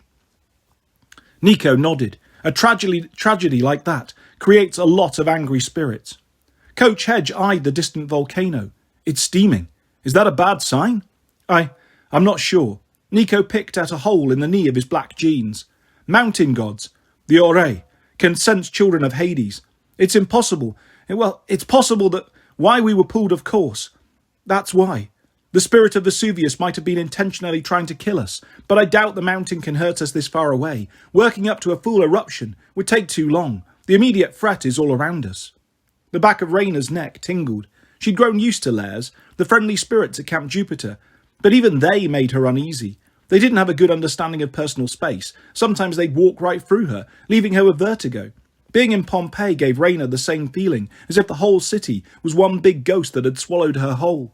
She couldn't tell her friends how much she feared ghosts, or why she feared them. The whole reason she and her sister had run away from San Juan all those years ago. That secret had to stay buried. Can you keep them at bay? She asked. Nico turned up his palms. I've sent out that message. Stay away, but once I'm asleep it won't do us much good. Coach Hedge patted his tennis racket knife contraption. Don't worry, kid. I'm going to line the perimeter with alarms and snares. Plus, I'll be watching over you the whole time with my baseball bat. That didn't seem to reassure Nico, but his eyes were already half closed. Okay, but go easy. We don't want another Albania. No, Rayner agreed. Their first shadow travel experience together 2 days ago had been a total fiasco, possibly the most humiliating episode in Rayner's long career. Perhaps someday, if they survived, they would look back on it and laugh, but not now. The three of them had agreed never to speak of it. What happened in Albania would stay in Albania. Coach Hedge looked hurt. Fine. Whatever, just rest, kid. We got you covered. All right, Nico relented. Maybe a little. He managed to take off his aviator jacket and wad it into a pillow before he kneeled over and began to snore. Rayner marvelled at how peaceful he looked. The worry lines vanished. His face became strangely angelic, like his surname D'Angelo. She could almost believe he was a regular 14-year-old boy, not a son of Hades who'd been pulled out of time from the 1940s and forced to endure more tragedy and danger than most demigods would in a lifetime. When Nico had arrived at Camp Jupiter, Rayner didn't trust him. She'd sensed there was more to his story than being an ambassador from his father, Pluto. Now, of course, she knew the truth. He was a Greek demigod, the first person in living memory, perhaps the first ever, to go back and forth between the Roman and Greek camps without telling either group that the other existed. Strangely, that made Rayner trust Nico more. Sure, he wasn't Roman. He'd never hunted with Lupa or endured the brutal legion training, but Nico had proven himself in other ways. He'd kept the camp's secrets for the best of reasons, because he feared a war. He had plunged into Tartarus alone, voluntarily, to find the doors of death. He'd been captured and imprisoned by giants. He had led the crew of the Argo II into the house of Hades, and now he had accepted yet another terrible quest, risking himself to haul the Athena Parthenos back to Camp Half-Blood. The pace of the journey was maddeningly slow. They could only shuttle travel a few hundred miles each night, resting during the day to let Nico recover. But even that required more stamina from Nico than Rayner would have thought possible. He carried so much sadness and loneliness, so much heartache, yet he put his mission first. He persevered. Rayner respected that. She understood that. She'd never been a touchy-feely person, but she had the strangest desire to drape her cloak over Nico's shoulders and tuck him in. She mentally chided herself. He was a comrade, not her little brother. He wouldn't appreciate the gesture. Hey, Coach Hedge interrupted her thoughts. You need sleep too. I'll take first watch and cook some grub. Those ghosts shouldn't be too dangerous now that the sun's coming up. Rayner hadn't noticed how light it was getting. Pink and turquoise clouds striped the eastern horizon. The little bronze faun cast a shadow across the dry fountain. I've read about this place, Rayner realised. It's one of the best preserved villas in Pompeii. They call it the House of the Faun. Gleason glanced at the statue of distaste. Yeah, well, today it's the House of the Satyr. Rayna managed a smile. She was starting to appreciate the differences between satyrs and fauns. If she ever fell asleep with a faun on duty, she'd wake up with her supplies stolen, a moustache drawn on her face, and the faun long gone. Coach Hedge was different, mostly good different, though he did have an unhealthy obsession with martial arts and baseball bats. "All right," she agreed. "You take first watch. I'll put Aurum and Argentum on guard duty with you." Hedge looked like he wanted to protest, but Rayna whistled sharply. The metallic greyhounds materialised from the ruins, racing towards her from different directions. Even after so many years, Rayna had no idea where they came from or where they went when she dismissed them, but seeing them lifted her spirits. Hedge cleared his throat. "You sure those aren't Dalmatians? They look like Dalmatians." "They're greyhounds, Coach." Rayna had no idea why Hedge feared Dalmatians, but she was too tired to ask right now. "Aurum, Argentum, guard us while I sleep. Obey Gleason Hedge." The dogs circled the courtyard, keeping their distance from the Athena Parthenos, which radiated hostility towards everything Roman. Rayna herself was only now getting used to it, and she was pretty sure the statue did not appreciate being relocated in the middle of an ancient Roman city. She lay down and pulled her purple cloak over herself. Her fingers curled around the pouch at her belt, where she kept the silver coin Annabeth had given her before they parted company in Epirus.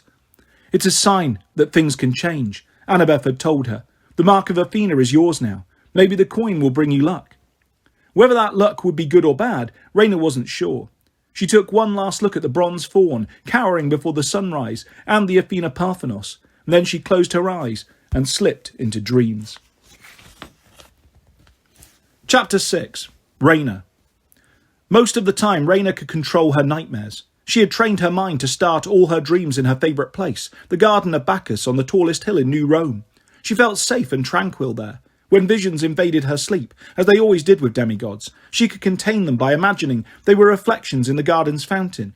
This allowed her to sleep peacefully and avoid waking up the next morning in a cold sweat.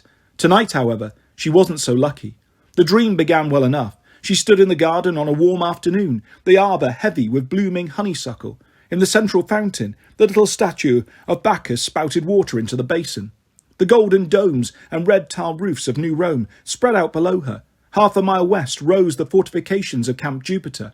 Beyond that, the little Tiber curved gently around the valley, tracing the edge of the Berkeley Hills, hazy and golden in the summer light. Rayna had a cup of hot chocolate, her favourite drink. She exhaled contentedly. This place was worth defending, for herself, for her friends, for all demigods. Her 4 years at Camp Jupiter hadn't been easy, but they'd been the best time of Rayna's life. Suddenly, the horizon darkened. Rayna thought it might be a storm. Then she realised a tidal wave of dark loam was rolling across the hills, turning the skin of the earth inside out, leaving nothing behind. Rayna watched in horror as the earth and tide reached the edge of the valley. The god Terminus sustained a magical barrier around the camp, but it slowed the destruction for only a moment. Purple light sprayed upward like shattered glass, and the tide poured through, shredding trees, destroying roads, wiping the little Tiber off the map. "It's a vision," Rayna thought. "I can control this." She tried to change the dream. She imagined that the destruction was only a reflection in the fountain, a harmless video image, but the nightmare continued in full vivid scope. The earth swallowed the field of Mars, obliterating every trace of forts and trenches from the war games. The city's aqueduct collapsed like a line of children's blocks. Camp Jupiter itself fell, watchtowers crashing down, walls and barracks disintegrating. The screams of demigods were silenced, and the earth moved on. A sob built in Rayna's throat. The gleaming shrines and monuments on Temple Hill crumbled. The Colosseum and the Hippodrome were swept away. The tide of loam reached the Pomerian line and roared straight into the city. Families ran through the Forum. Children cried in terror. The Senate House imploded. Villas and gardens disappeared like crops under a tiller. The tide churned uphill towards the Garden of Bacchus, the last remnant of Rayna's world.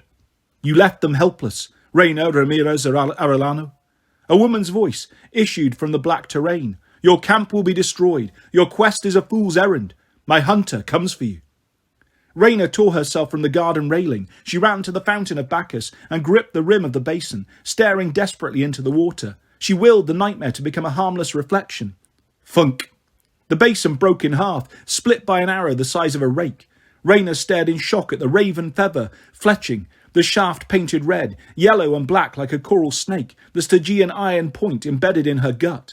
She looked up through a haze of pain. At the edge of the garden, a dark figure approached, the silhouette of a man whose eyes shone like miniature headlamps, blinding Raina. She heard the scrape of iron against leather as he drew another arrow from his quiver. Then her dream changed. The garden and the hunter vanished, along with the arrow in Raina's stomach. She found herself in an abandoned vineyard. Stretched out before her, acres of dead grapevines, hung in rows on wooden lattices, like gnarled miniature skeletons. At the far end of the fields stood a cedar-shingled farmhouse with a wraparound porch. Beyond that, the land dropped off into the sea. Raina recognised this place, the Goldsmith Winery on the north shore of Long Island.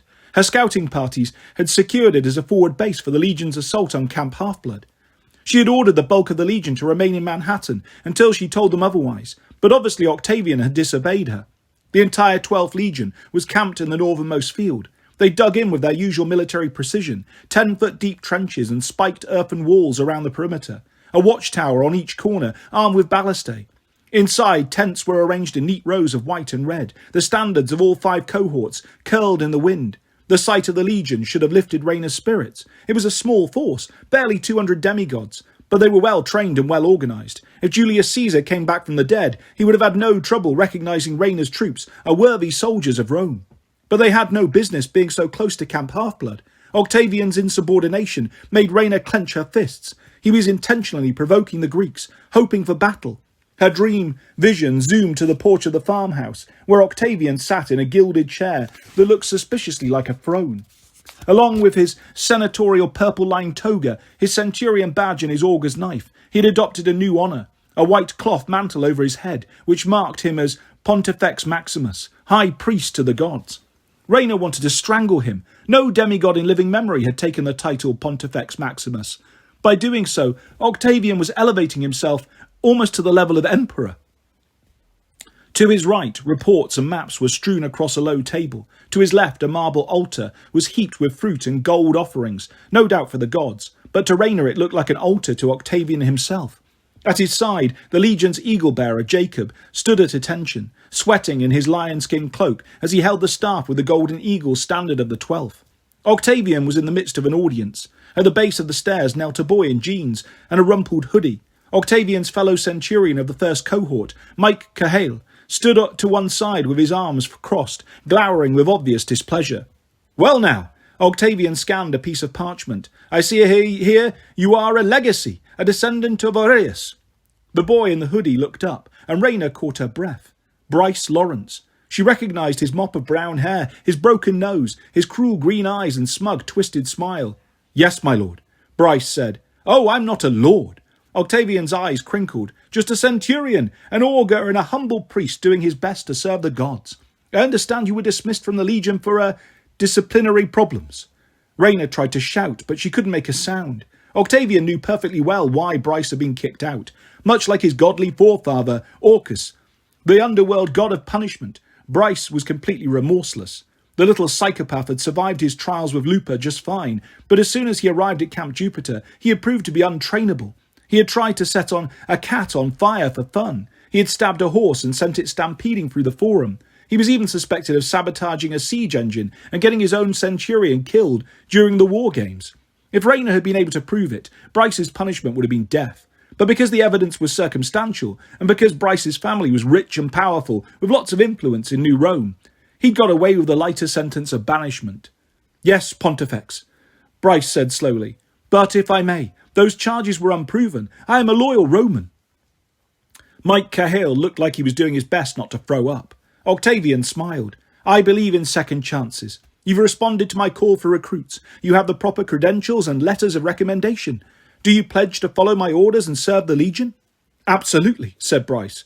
"Then you are reinstated in probatio," Octavian said, "until you have proven yourself in combat." He gestured at Mike, who reached in his pouch and fished out a lead probatio tablet on a leather cord. He hung the cord around Bryce's neck. "Report to the 5th cohort," Octavian said. "They could use some new blood, some fresh perspective. If your centurion Dakota has any problem with that, tell him to talk to me." Bryce smiled like he'd just been handed a sharp knife. "My pleasure." And Bryce? Octavian's face looked almost ghoulish under his white mantle, his eyes too piercing, his cheeks too gaunt, his lips too thin and colourless. However much money, power and prestige the Lawrence family carries in the Legion, remember that my family carries more. I am personally sponsoring you, as I am sponsoring all the other new recruits. Follow my orders and you'll advance quickly. Soon I may have a little job for you, a chance to prove your worth. But cross me, and I will not be as lenient as Rayner. Do you understand? Bryce's smile faded. He looked like he wanted to say something, but he changed his mind. He nodded. Good, Octavian said. Also get a haircut. You look like one of those Graker scum. Dismissed. After Bryce left, Mike Cahill shook his head. That makes 24 now. It's good news, my friend, Octavian assured him. We need the extra manpower. Murderers, thieves, traitors, loyal demigods, Octavian said, who owe their position to me.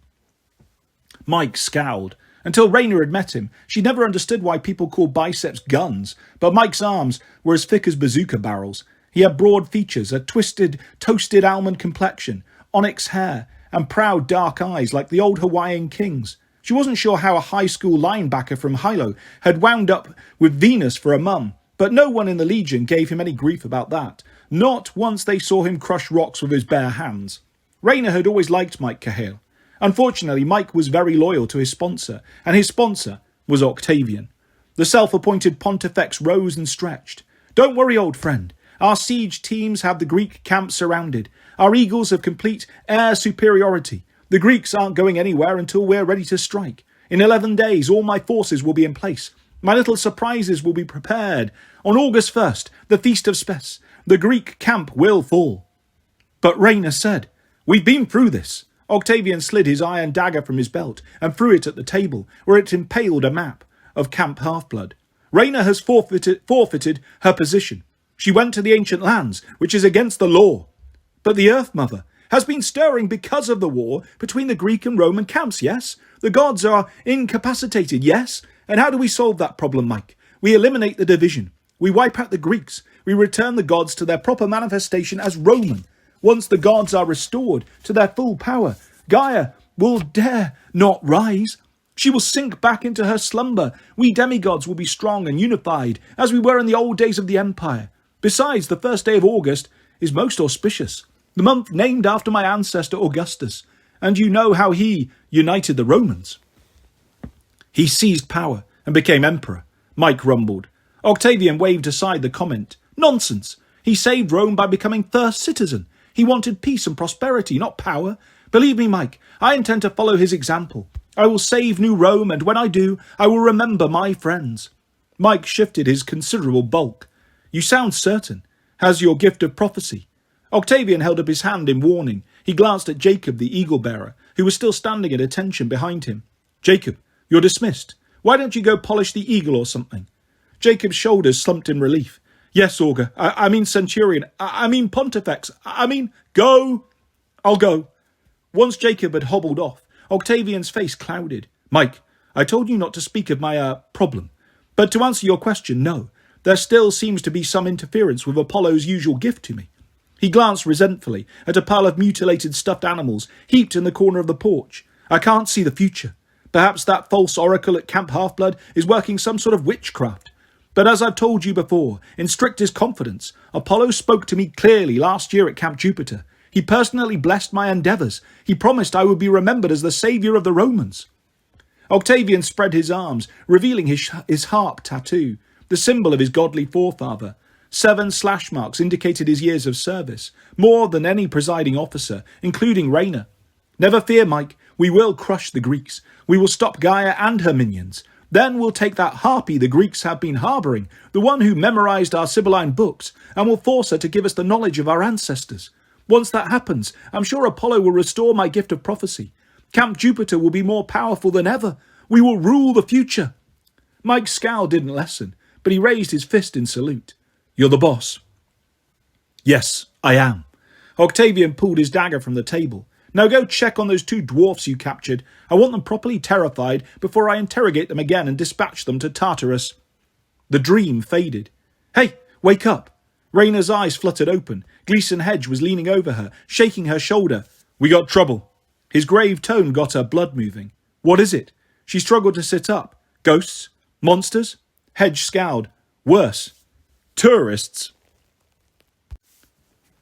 Chapter 7. Rayner. The hordes had arrived. In groups of 20 or 30, tourists swarmed through the ruins, milling around the villas, wandering the cobblestone paths, gawking at the colourful frescoes and mosaics.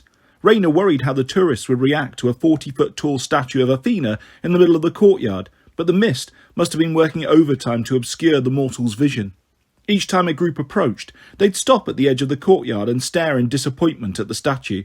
One British tour guide announced, "Scaffolding. It appears this area is undergoing restoration. Pity. Let's move along." And off they went. At least the statue didn't rumble, "Die, unbelievers," and zap the mortals to dust. Raina had once dealt with a statue of the goddess Diana like that.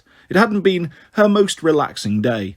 She recalled what Annabeth had told her about the Athena Parthenos. Its magical aura both attracted monsters and kept them at bay.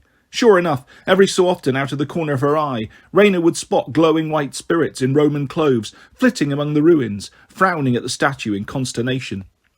"Those lemures are everywhere," Gleason muttered, "keeping their distance for now, but come nightfall we'd better be ready to move. Ghosts are always worse at night." Raina didn't need to be reminded of that.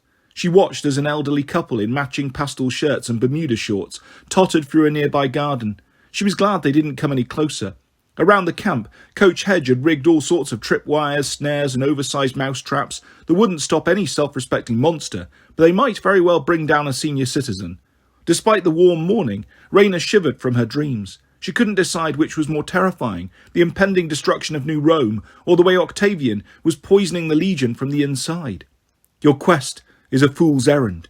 Camp Jupiter needed her, the 12th Legion needed her, yet Raina was halfway across the world watching a satyr toast blueberry waffles on a stick over an open fire. She wanted to talk about her nightmares, but she decided to wait until Nico woke up.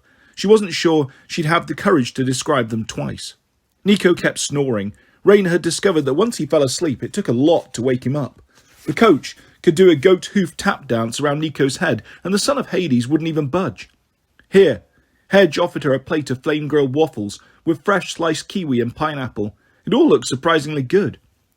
"Where are you getting these supplies?" Raina marvelled. "Hey, I'm a satyr. We're very efficient packers." He took a bite of a waffle. "We also know how to live off the land." As Raina ate, Coach Hedge took out a notepad and started to write. When he was finished, he folded the paper into an aeroplane and tossed it into the air. A breeze carried it away. "A letter to your wife?" Raina guessed. Under the rim of his baseball cap, Hedge's eyes were bloodshot. "Mellie's a cloud nymph. Air spirits send stuff by paper aeroplane all the time. Hopefully her cousins will keep the letter going across the ocean until it finds her. It's not as fast as an iris message, but, well, I want our kid to have some record of me in case, We'll get you home," Raina promised. "You will see your kid." Hedge clenched his jaw and said nothing. Raina was pretty good at getting people to talk. She considered it essential to know her comrade in arms. But she'd had a tough time convincing Hedge to open up about his wife, Mellie, who was close to giving birth back at Camp Half-Blood. Raina had trouble imagining the coach as a father, but she understood what it was like to grow up without parents. She wasn't going to let that happen to Coach Hedge's child. "Yeah, well," the satyr bit off another piece of waffle, including the stick he'd toasted it on. "I just wish we could move faster." He chin-pointed to Nico. "I don't see how this kid is going to last one more jump. How many more will it take us to get home?" Raina shared his concern. In only 11 days, the giants planned to awaken Gaia. Octavian planned to attack Camp Half-Blood on the same day. That couldn't be coincidence. Perhaps Gaia was whispering in Octavian's ear, influencing his decisions subconsciously. Or worse, Octavian was actively in league with the Earth Goddess. Raina didn't want to believe that even Octavian would knowingly betray the Legion, but after what she'd seen in her dreams, she couldn't be sure. She finished her meal as a group of Chinese tourists shuffled past the courtyard. Raina had been awake for less than an hour, and already she was restless to get moving. "Thanks for breakfast, Coach." She got to her feet and stretched. "If you'll excuse me, where there are tourists, there are bathrooms. I need to use the little praetor's room." "Go ahead." The coach jangled the whistle that hung around his neck. "If anything happens, I'll blow." Raina left Aurum and Argentum on guard duty and strolled through the crowds of mortals until she found a visitors' centre with restrooms. She did her best to clean up, but she found it ironic that she was in an actual Roman city and couldn't enjoy a nice hot Roman bath. She had to settle for paper towels, a broken soap dispenser, and an asthmatic hand dryer. And the toilets, the less said about those, the better. As she was walking back, she passed a small museum with a window display. Behind the glass lay a row of plaster figures, all frozen in the throes of death. A young girl was curled in a fetal position. A woman lay twisted in agony, her mouth open to scream, her arms thrown overhead. A man knelt with his head bowed, as if accepting the inevitable. Raina stared with a mixture of horror and revulsion. She'd read about such figures, but she'd never seen them in person.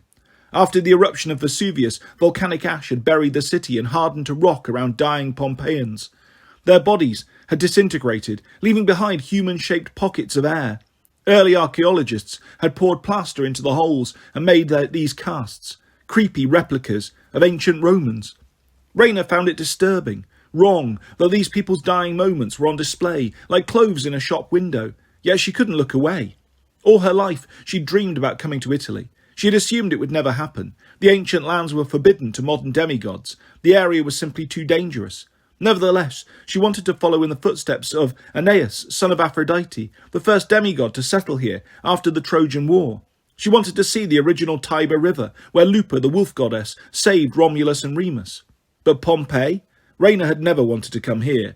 The site of Rome's most infamous disaster, an entire city swallowed by the earth. After Raina's nightmares, that hit a little too close to home. So far in the ancient lands, she'd only seen one place on her wish list, Diocletian's palace in Split, and even that visit had hardly gone the way she'd imagined. Raina used to dream about going there with Jason to admire their favourite emperor's home. She pictured romantic walks with him through the old city, sunset picnics on the parapets. Instead, Raina had arrived in Croatia, not with him, but with a dozen angry wind spirits on her tail. She'd fought her way through ghosts in the palace. On her way out, griffins had attacked, mortally wounding her Pegasus. The closest she got to Jason was finding a note he'd left for her under a bust of Diocletian in the basement. She would only have painful memories of that place. Don't be bitter, she chided herself. Aeneas suffered too.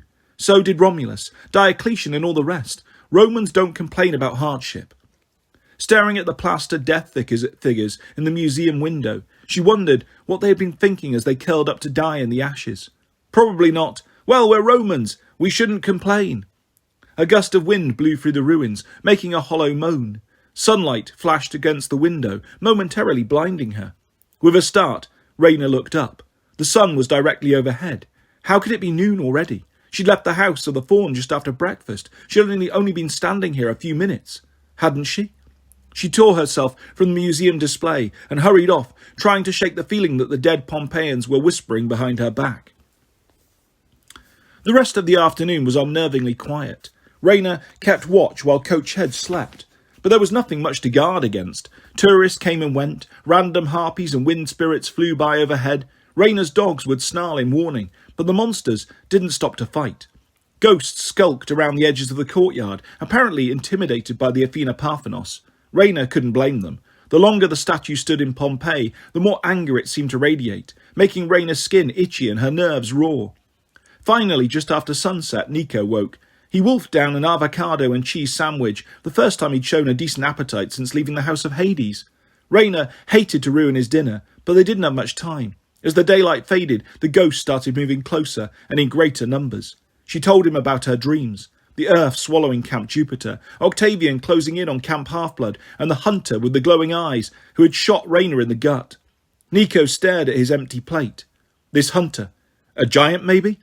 Coach Hedge grunted. I'd rather not find out. I say we keep moving. Nico's mouth twitched.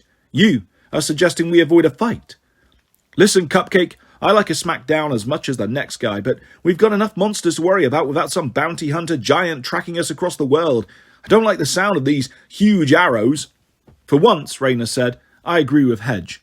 Nico unfolded his aviator jacket. He put his finger through an arrow hole in the sleeve. I could ask for advice. Nico sounded reluctant.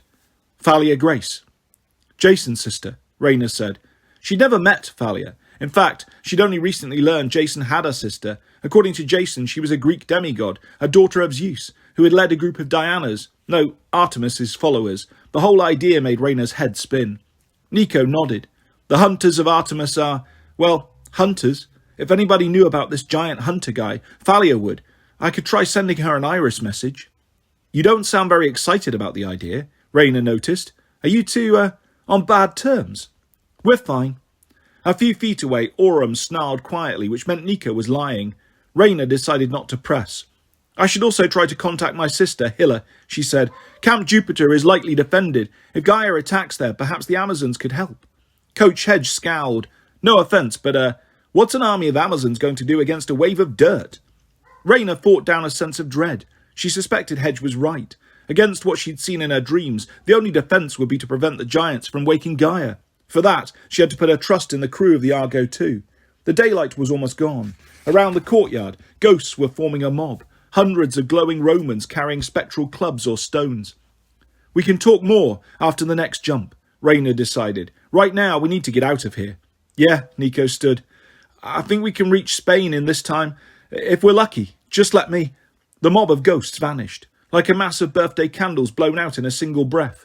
Rayna's hand went to her dagger. Where did they go? Nico's eyes flitted across the ruins. His expression was not reassuring. I'm not sure, but I don't think it's a good sign. Keep a lookout. I'll get harnessed up. Should only take a few seconds. Gleason Hedge rose to his hooves. A few seconds you do not have. Rayna's stomach curled into a tiny ball. Hedge spoke with a woman's voice, the same one Rayna had heard in her nightmare. She drew her knife. Hedge turned towards her, his face expressionless, his eyes were solid black. Be glad, Rayna Ramirez Arellano. You will die as a Roman. You will join the ghosts of Pompeii. The ground rumbled. All around the courtyard, spirals of ash swirled in the air. They solidified into crude human figures, earthen shells like the ones in the museum. They stared at Rayna, their eyes ragged holes in faces of rock. The earth will swallow you, Hedge said in the voice of Gaia, just as it swallowed them. Chapter 8. Rayna. There are too many of them. Rayna wondered bitterly how many times she'd said that in her demigod career. She should have a badge made and wear it around to save time. When she died, the words would probably be written on her tombstone. There were too many of them. Her greyhound stood on either side of her, growling at the earthen shells. Rayna counted at least 20, closing in from every direction. Coach Hedge continued to speak in a very womanly voice. The dead always outnumber the living. These spirits have waited centuries, unable to express their anger. Now I have given them bodies of earth. One earthen ghost stepped forward. It moved slowly, but its footfall was so heavy it cracked the ancient tiles. Nico! Nico? Rayna called.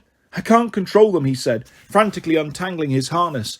Something about the rock shells, I guess. I need a couple of seconds to concentrate on making the shadow jump. Otherwise, I might teleport us into another volcano. Rayna cursed under her breath. There was no way she could fight off so many by herself while Nico prepared their escape, especially with Coach Hedge out of commission. Use the scepter, she said. Get me some zombies. It will not help, Coach Hedge intoned. Stand aside, Praetor. Let the ghosts of Pompeii destroy this Greek statue. A true Roman would not resist. The earthen ghosts shuffled forward. Through their mouth holes, they made hollow whistling noises, like someone blowing across empty soda bottles. One stepped on the coach's dagger tennis racket trap and smashed it to pieces. From his belt, Nico pulled the scepter of Diocletian. Rayna, if I summon more dead Romans, who's to say they won't join the mob? I say, I am a praetor. Get me some legionnaires and I'll control them. You shall perish, said the coach. You shall never... Rayna smacked him on the head with the pommel of her knife, and the satyr crumpled. Sorry, coach, she muttered. That was getting tiresome. Nico, zombies, then concentrate on getting us out of here. Nico raised his scepter, and the ground trembled. The earthen ghosts chose that moment to charge. Aurum leapt at the nearest one and literally bit the creature's head off with his metal fangs. The rock shell toppled backwards and shattered. Argentum was not so lucky. He sprang at another ghost, which swung its heavy arm and bashed the greyhound in his face. Argentum went flying. He staggered to his feet. His head was twisted 45 degrees to the right. One of his ruby eyes was missing.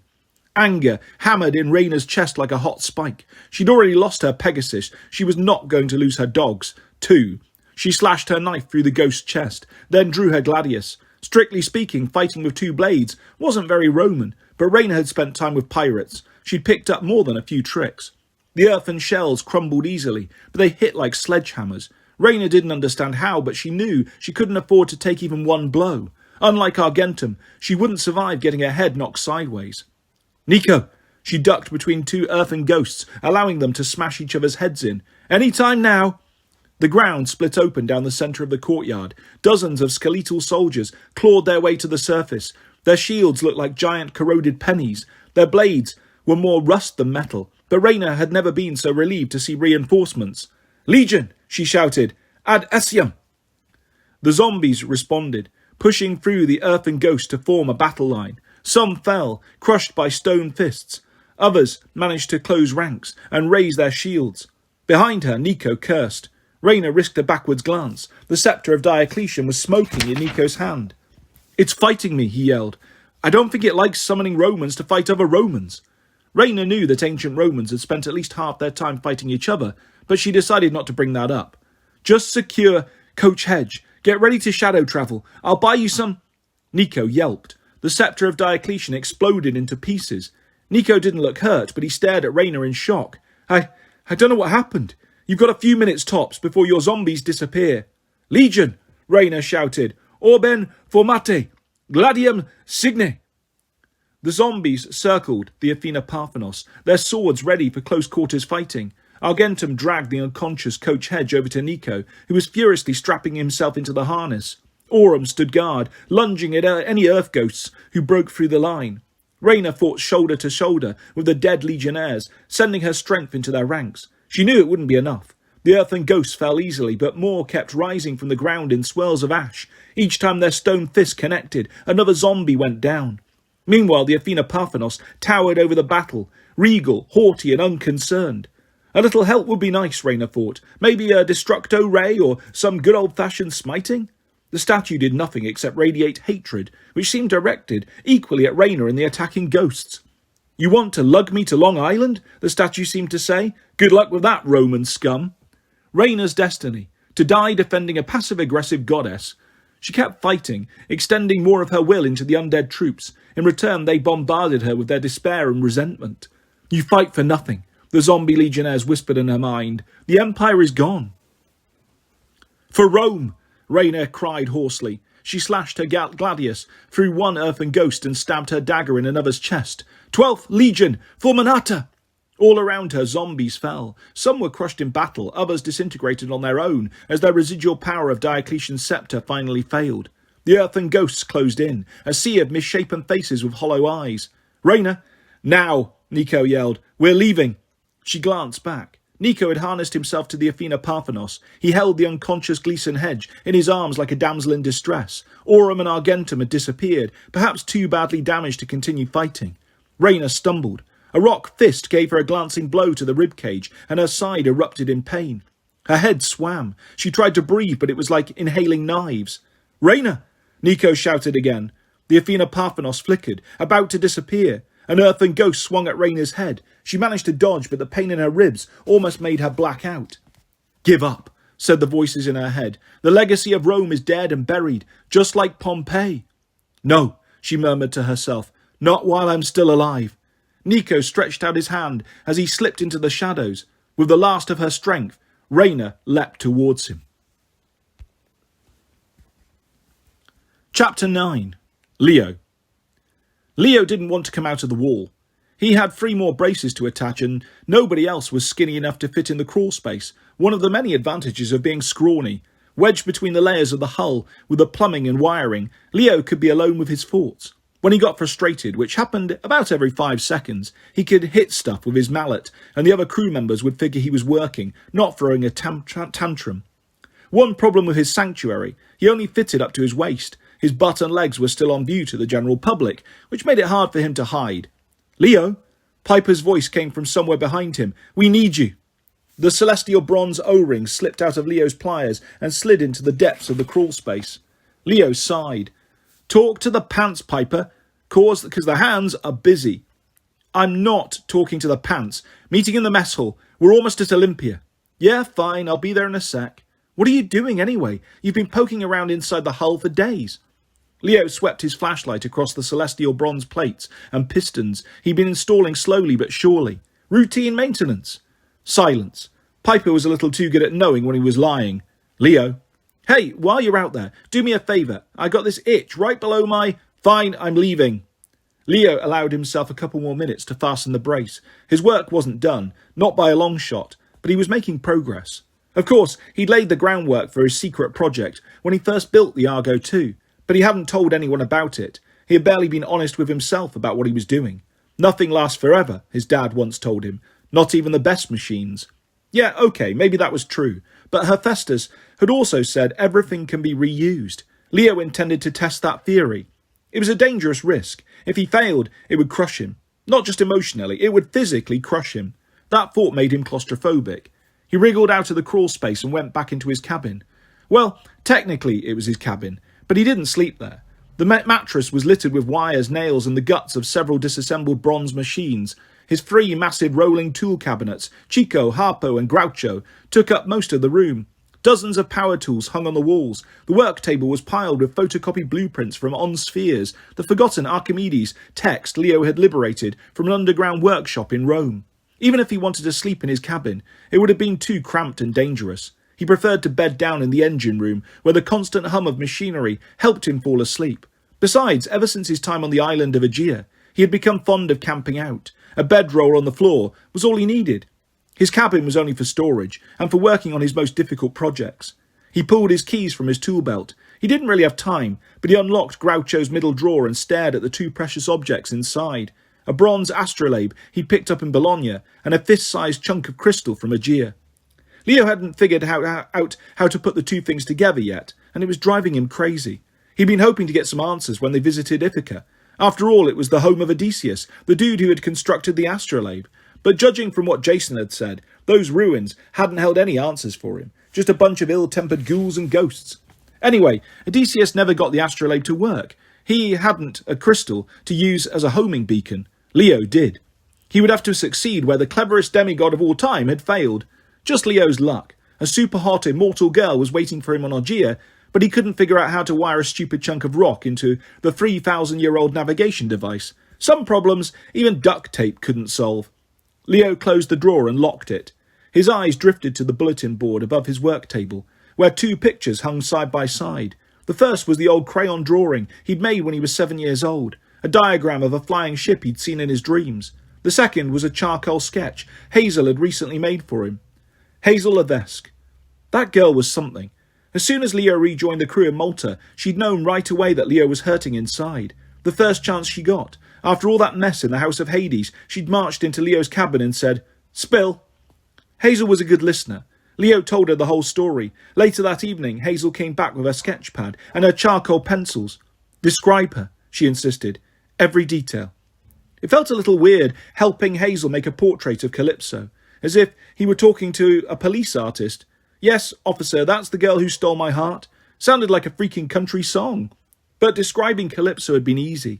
Leo couldn't close his eyes without seeing her. Now her likeness gazed back at him from the bulletin board. Her almond-shaped eyes, her pouty lips, her long straight hair swept over one shoulder of her sleeveless dress. He could almost smell her cinnamon fragrance. Her knitted brow and the downward turn of her mouth seemed to say, "Leo Valdez, you are so full of it." Dang, he loved that woman. Leo had pinned her portrait next to the drawing of the Argo II to remind himself that sometimes visions do come true. As a little kid, he dreamed about a flying ship. Eventually he built it. Now he would build a way to get back to Calypso. The hum of the ship's engines changed to a lower pitch. Over the cabin loudspeaker, Festus's voice creaked and squeaked. "Yeah, thanks, buddy," Leo said. "On my way." The ship was descending, which meant Leo's projects would have to wait. "Sit tight, sunshine," he told Calypso's picture. "I'll get back to you, just like I promised." Leo could imagine her response. "I am not waiting for you, Leo Valdez. I am not in love with you, and I certainly don't believe your foolish promises." The thought made him smile. He slipped his keys back into his tool belt and headed for the mess hall. The other 6 demigods were eating breakfast. Once upon a time, Leo would have worried about all of them being together below decks with nobody at the helm. But ever since Piper had permanently woken up Festus with her charm speak, a feat Leo still didn't understand. The dragon figurehead had been more than capable of running the Argo II by himself. Festus could navigate, check the radar, make a blueberry smoothie and spew white-hot jets of fire at invaders simultaneously without even blowing a circuit. Besides, they had Buford the Wonder Table as backup. After Coach Hedge left on his shadow travel expedition, Leo had decided that his 3-legged table could do just as good a job as their adult chaperone. He had laminated Buford's tabletop with a magic scroll that projected a pint-sized holographic simulation of Coach Hedge. Minnie Hedge would stomp around on Buford's top, randomly saying things like, "Cut that out! I'm gonna kill you!" and the ever popular, "Put some clothes on!" Today, Buford was manning the helm. If Festus's flames didn't scare away the monsters, Buford's holographic hedge definitely would. Leo stood in the doorway of the mess hall, taking in the scene around the dining table. It wasn't often he got to see all his friends together. Percy was eating a huge stack of blue pancakes. What was his deal with blue food? While Annabeth chided him for pouring on too much syrup. "You're drowning them," she complained. "Hey, I'm a Poseidon kid," he said. "I can't drown, and neither can my pancakes." To their left, Frank and Hazel used their cereal bowls to flatten out a map of Greece. They looked over it, their heads close together. Every once in a while, Frank's hand would cover Hazel's, just sweet and natural, like they were an old married couple, and Hazel didn't even look flustered, which was real progress for a girl from the 1940s. Until recently, if somebody said, "Gosh darn," she would nearly faint. At the head of the table, Jason sat uncomfortably with his t-shirt rolled up to his ribcage as Nurse Piper changed his bandages. "Hold still," she said. "I know it hurts." "It's just cold," he said. Leo could hear the pain in his voice. That stupid gladius blade had pierced him all the way through. The entrance wound on his back was an ugly shade of purple and it steamed. Probably not a good sign. Piper tried to stay positive, but privately she had told Leo how worried she was. Ambrosia, nectar, and mortal medicine could only help so much. A deep cut from celestial bronze or imperial gold could literally dissolve a demigod's essence from the inside out. Jason might get better. He claimed he felt better, but Piper wasn't so sure. Too bad Jason wasn't a mental automaton. At least then, Leo would have some idea of how to help his best friend. But with humans, Leo felt helpless. They broke way too easily. He loved his friends. He'd do anything for them. But as he looked at the 6 of them, 3 couples, all focused on each other, he thought about the warning from Nemesis, the revenge goddess. "You will not find a place among your brethren. You will always be the 7th wheel." He was starting to think Nemesis was right. Assuming Leo lived long enough, assuming his crazy secret plan worked, his destiny was with somebody else, on an island that no man ever found twice. But for now, the best he could do was to follow his old rule. Keep moving. Don't get bogged down. Don't think about the bad stuff. Smile and joke even when you don't feel like it, especially when you don't feel like it. "What's up, guys?" He strolled into the mess hall. "Ah, yes, 2 brownies." He grabbed the last one, from a special sea salt recipe they picked from Arthros, the fish centaur at the bottom of the Atlantic. The intercom crackled. Buford's mini hedge yelled over the speakers, "Put some clothes on!" Everyone jumped. Hazel ended up 5 feet away from Frank. Percy spilled syrup in his orange juice, and Jason awkwardly wriggled back into his t-shirt, and Frank turned into a bulldog. Piper glared at Leo. "I thought you were getting rid of that stupid hologram." "Hey, Buford's just saying good morning. He loves his hologram. Besides, we all miss the coach, and Frank makes a cute bulldog." Frank morphed back into a burly, grumpy Chinese-Canadian dude. "Just sit down, Leo. We've got stuff to talk about." Leo squeezed in between Jason and Hazel. He figured they were the least likely to smack him if he made bad jokes. He took a bite of his brownie and grabbed a pack of Italian junk food, Fonzie's, to round out his balanced breakfast. He'd become kind of addicted to the thing since buying them in Bologna. They were cheesy and corny, 2 of his favourite qualities. "So," Jason winced as he leaned forward, "we're going to stay airborne and drop anchor as close as we can to Olympia. It's further inland than I'd like, about 5 miles, but we don't have much choice. According to Juno, we have to find the goddess of victory and, subdue her." Uncomfortable silence around the table. With the new drapes covering the holographic walls, the mess hall was darker and gloomier than it should have been, but that couldn't be helped, ever since the Cacopus dwarf twins had short-circuited the walls. The real-time video feed from Camp Half-Blood often fuzzed out, changing into playback of extreme dwarf close-ups, red whiskers, nostrils, and bad dental work. It wasn't helpful when you were trying to eat or have a serious conversation about the fate of the world. Percy sipped his syrup-flavoured orange juice. He seemed to find it okay. "I'm cool with fighting the occasional goddess, but isn't Nike one of the good ones? I mean, personally, I like victory. I can't get enough of it." Annabeth drummed her fingers on the table. "It does seem strange. I understand why Nike would be in Olympia, home of the Olympics and all that. The contestants sacrificed to her. Greeks and Romans worshipped her there for like 1,200 years, right?" "Almost to the end of the Roman Empire," Frank agreed. "Romans called her Victoria, but some difference. Everybody loved her. Who doesn't like to win? not sure why we would have to subdue her. Jason frowned. A wisp of steam curled from the wound under his shirt. All I know. The ghoul Antinous said victory runs rampant in Olympia. Juno warned us that we could never heal the rift between the Greeks and the Romans unless we defeated victory. How do we defeat victory? Piper wondered. Sounds like one of those impossible riddles. Like making stones fly, Leo said, or eating only one Fonzie. He popped a handful into his mouth. Hazel wrinkled her nose. That stuff is going to kill you. You're kidding. So many preservatives in these things. I'll live forever. But hey, about this victory goddess being popular and great. Don't you guys remember what her kids are like at Camp Half-Blood? Hazel and Frank had never been to Camp Half-Blood, but the others nodded gravely. He's got a point, Percy said. Those kids in Cabin 17, they're super competitive. When it comes to capture the flag, they're almost worse than the Ares kids. No offense, Frank. Frank shrugged. You're saying Nike has a dark side? Her kids sure do, Annabeth said. They never turn down a challenge. They have to be number one at everything. If their mum is that intense. Whoa.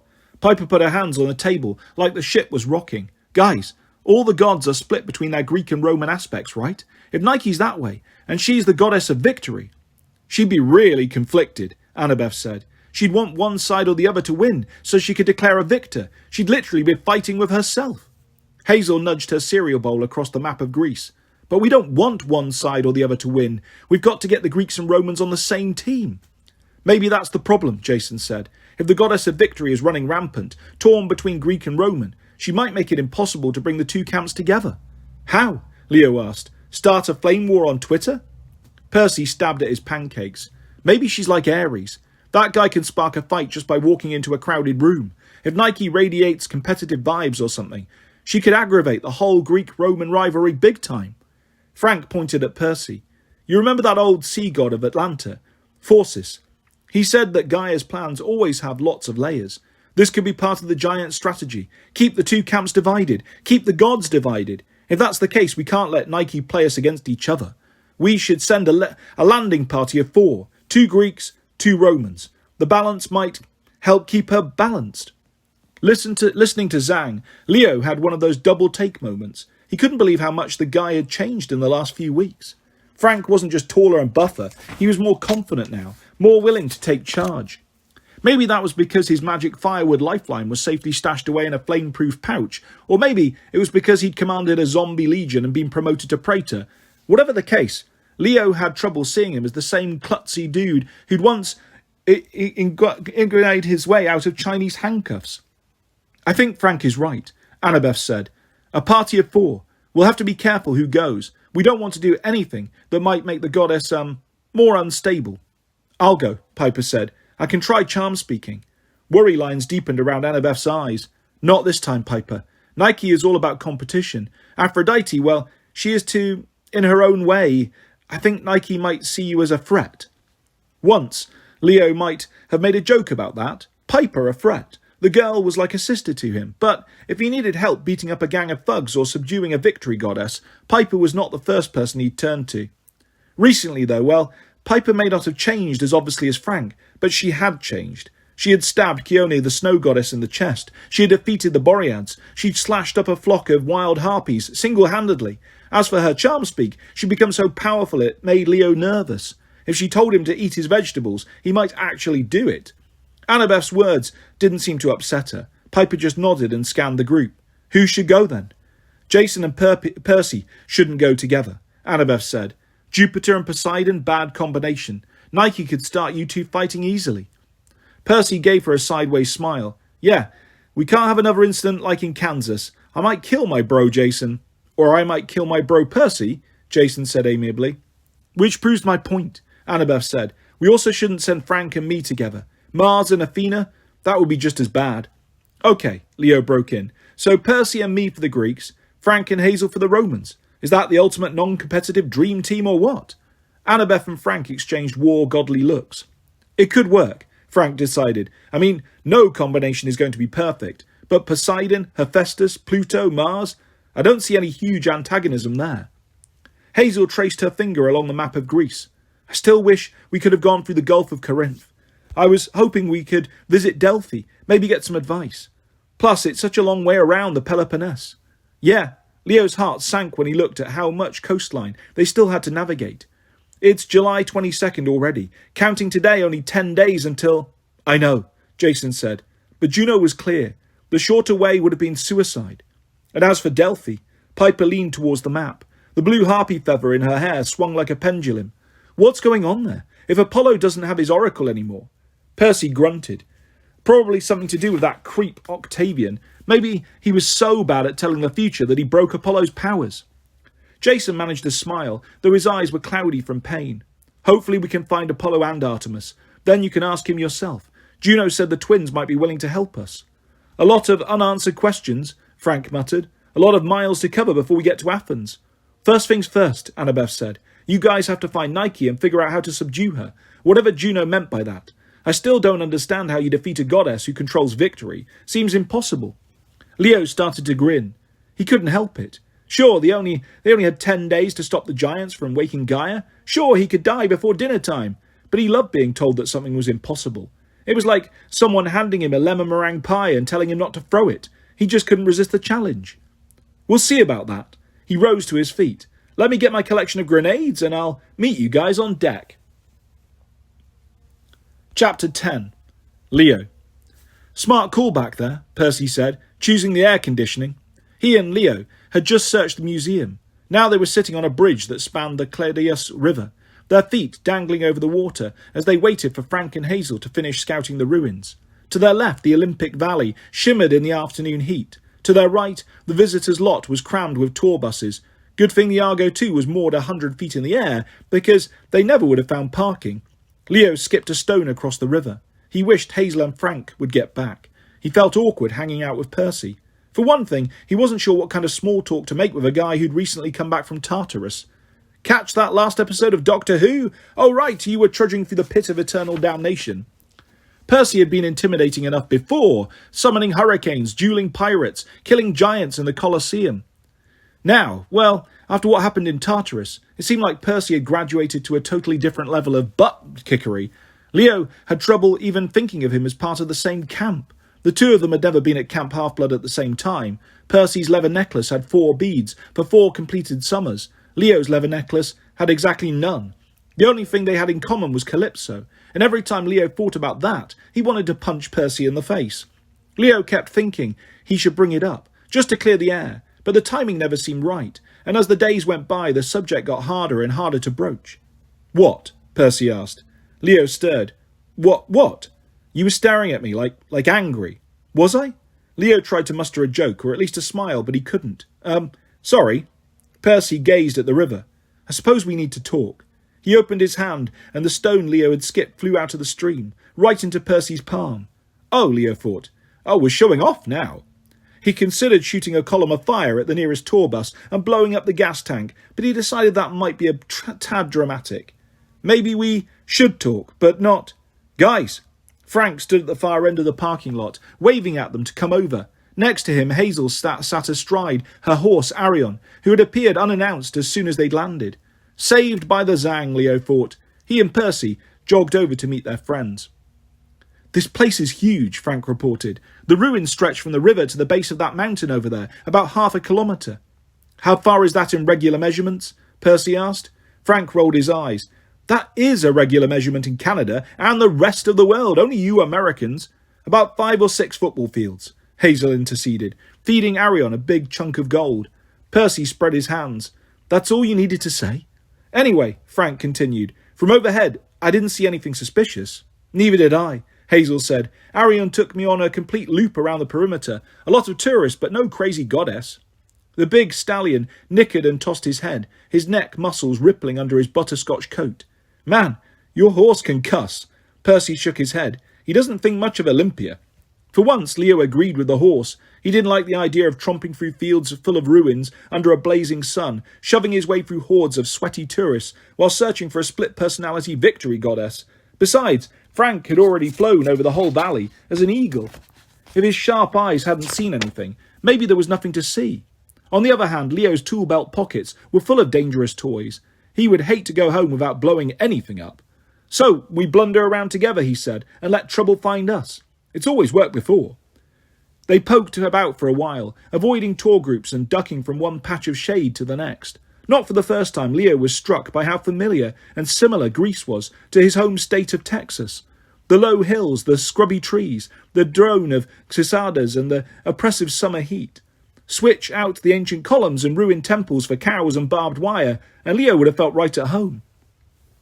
Frank found a tourist pamphlet. Seriously, that dude would read the ingredients on a soup can and gave them a running commentary on what was what. This is propylon. He waved towards a stone path lined with crumbling columns, one of the main gates into the Olympic Valley. Rubble, said Leo. And over there, Frank pointed to a square foundation that looked like the patio for a Mexican restaurant, is the Temple of Hera, one of the oldest structures here. More rubble, Leo said. And that round bandstand-looking thing, that's the Philippion, dedicated to Philip of Macedonia. Even more rubble, first-rate rubble. Hazel, who was still riding Arion, kicked Leo in the arm. Doesn't anything impress you? Leo glanced up. Her curly gold-brown hair and golden eyes matched her helmet and sword so well she might have been engineered from imperial gold.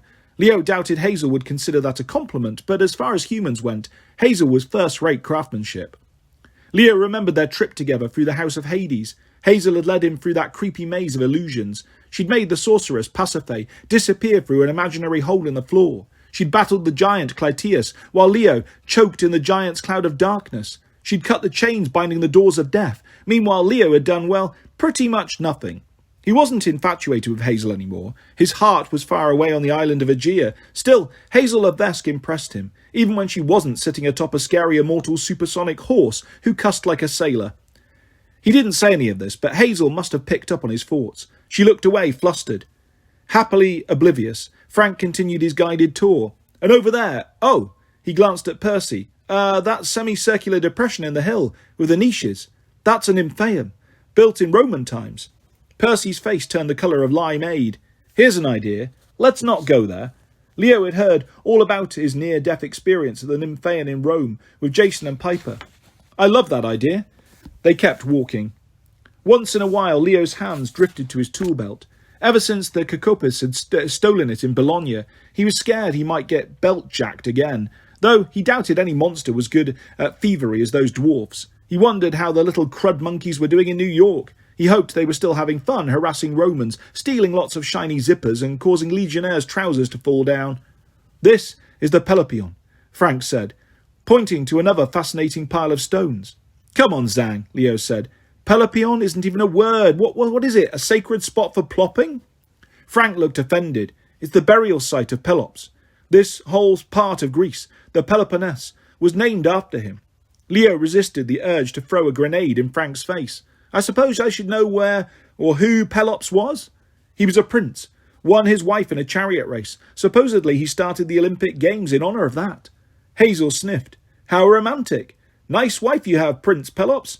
Thanks, I won her in a chariot race. Leo didn't see how any of this was helping them find the victory goddess. At the moment, the only victory he wanted was to vanquish an old ice-cold drink and maybe some nachos. Still, the further they got into the ruins, the more uneasy he felt. He flashed back to one of his earliest memories, his babysitter, Tia Kalida, a.k.a. Hera, encouraging him to prod a poisonous snake with a stick when he was 4 years old. The psycho goddess told him it was good training for being a hero, and maybe she'd been right. These days, Leo spent most of his time poking around until he found trouble.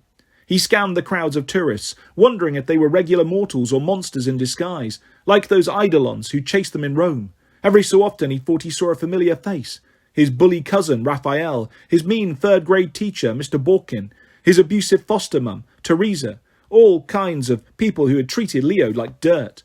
Probably he just imagined their faces, but it made him edgy. He remembered how the goddess Nemesis had appeared as his Aunt Rosa, the person Leo most resented and wanted revenge on. He wondered if Nemesis was around here somewhere, watching to see what Leo would do. He still wasn't sure he'd paid his debt to that goddess. He suspected she wanted more suffering from him. Maybe today was the day. They stopped at some wide steps leading to another ruined building, the Temple of Zeus, according to Frank. Used to be a huge gold and ivory statue of Zeus inside, Zhang said, one of the 7 wonders of the ancient world, maybe by the same dude who did the Athena Parthenos. Please tell me we don't have to find it, Percy said. I've had enough huge magic statues for one trip. Agreed.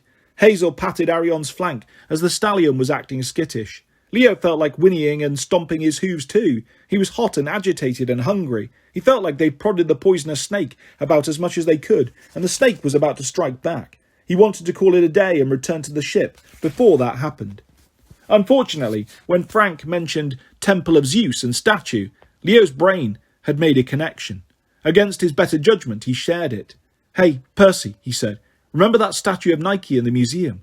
The one that was all in pieces?" "Yeah? Didn't it used to stand here, at the Temple of Zeus? Feel free to tell me I'm wrong. I'd love to be wrong." Percy's hand went to his pocket. He slipped out his pen, riptide. "You're right. So if Nike was anywhere, this would be a good spot." Frank scanned their surroundings. "I don't see anything." "What if we promoted, like, Adidas shoes?" Percy wondered. "Would that make Nike mad enough to show up?" Leo smiled nervously. Maybe he and Percy did share something else, a stupid sense of humour. "Yeah, I bet that would totally be against her sponsorship deal. Those are not the official shoes of the Olympics. You will die now." Hazel rolled her eyes. "You're both impossible." Behind Leo, a thunderous voice shook the ruins. "You will die now." Leo almost jumped out of his tool belt. He turned and mentally kicked himself. He just had to invoke Adidas, the goddess of off-brand shoes. Towering over him in a golden chariot with a spear aimed at his heart was the goddess Nike.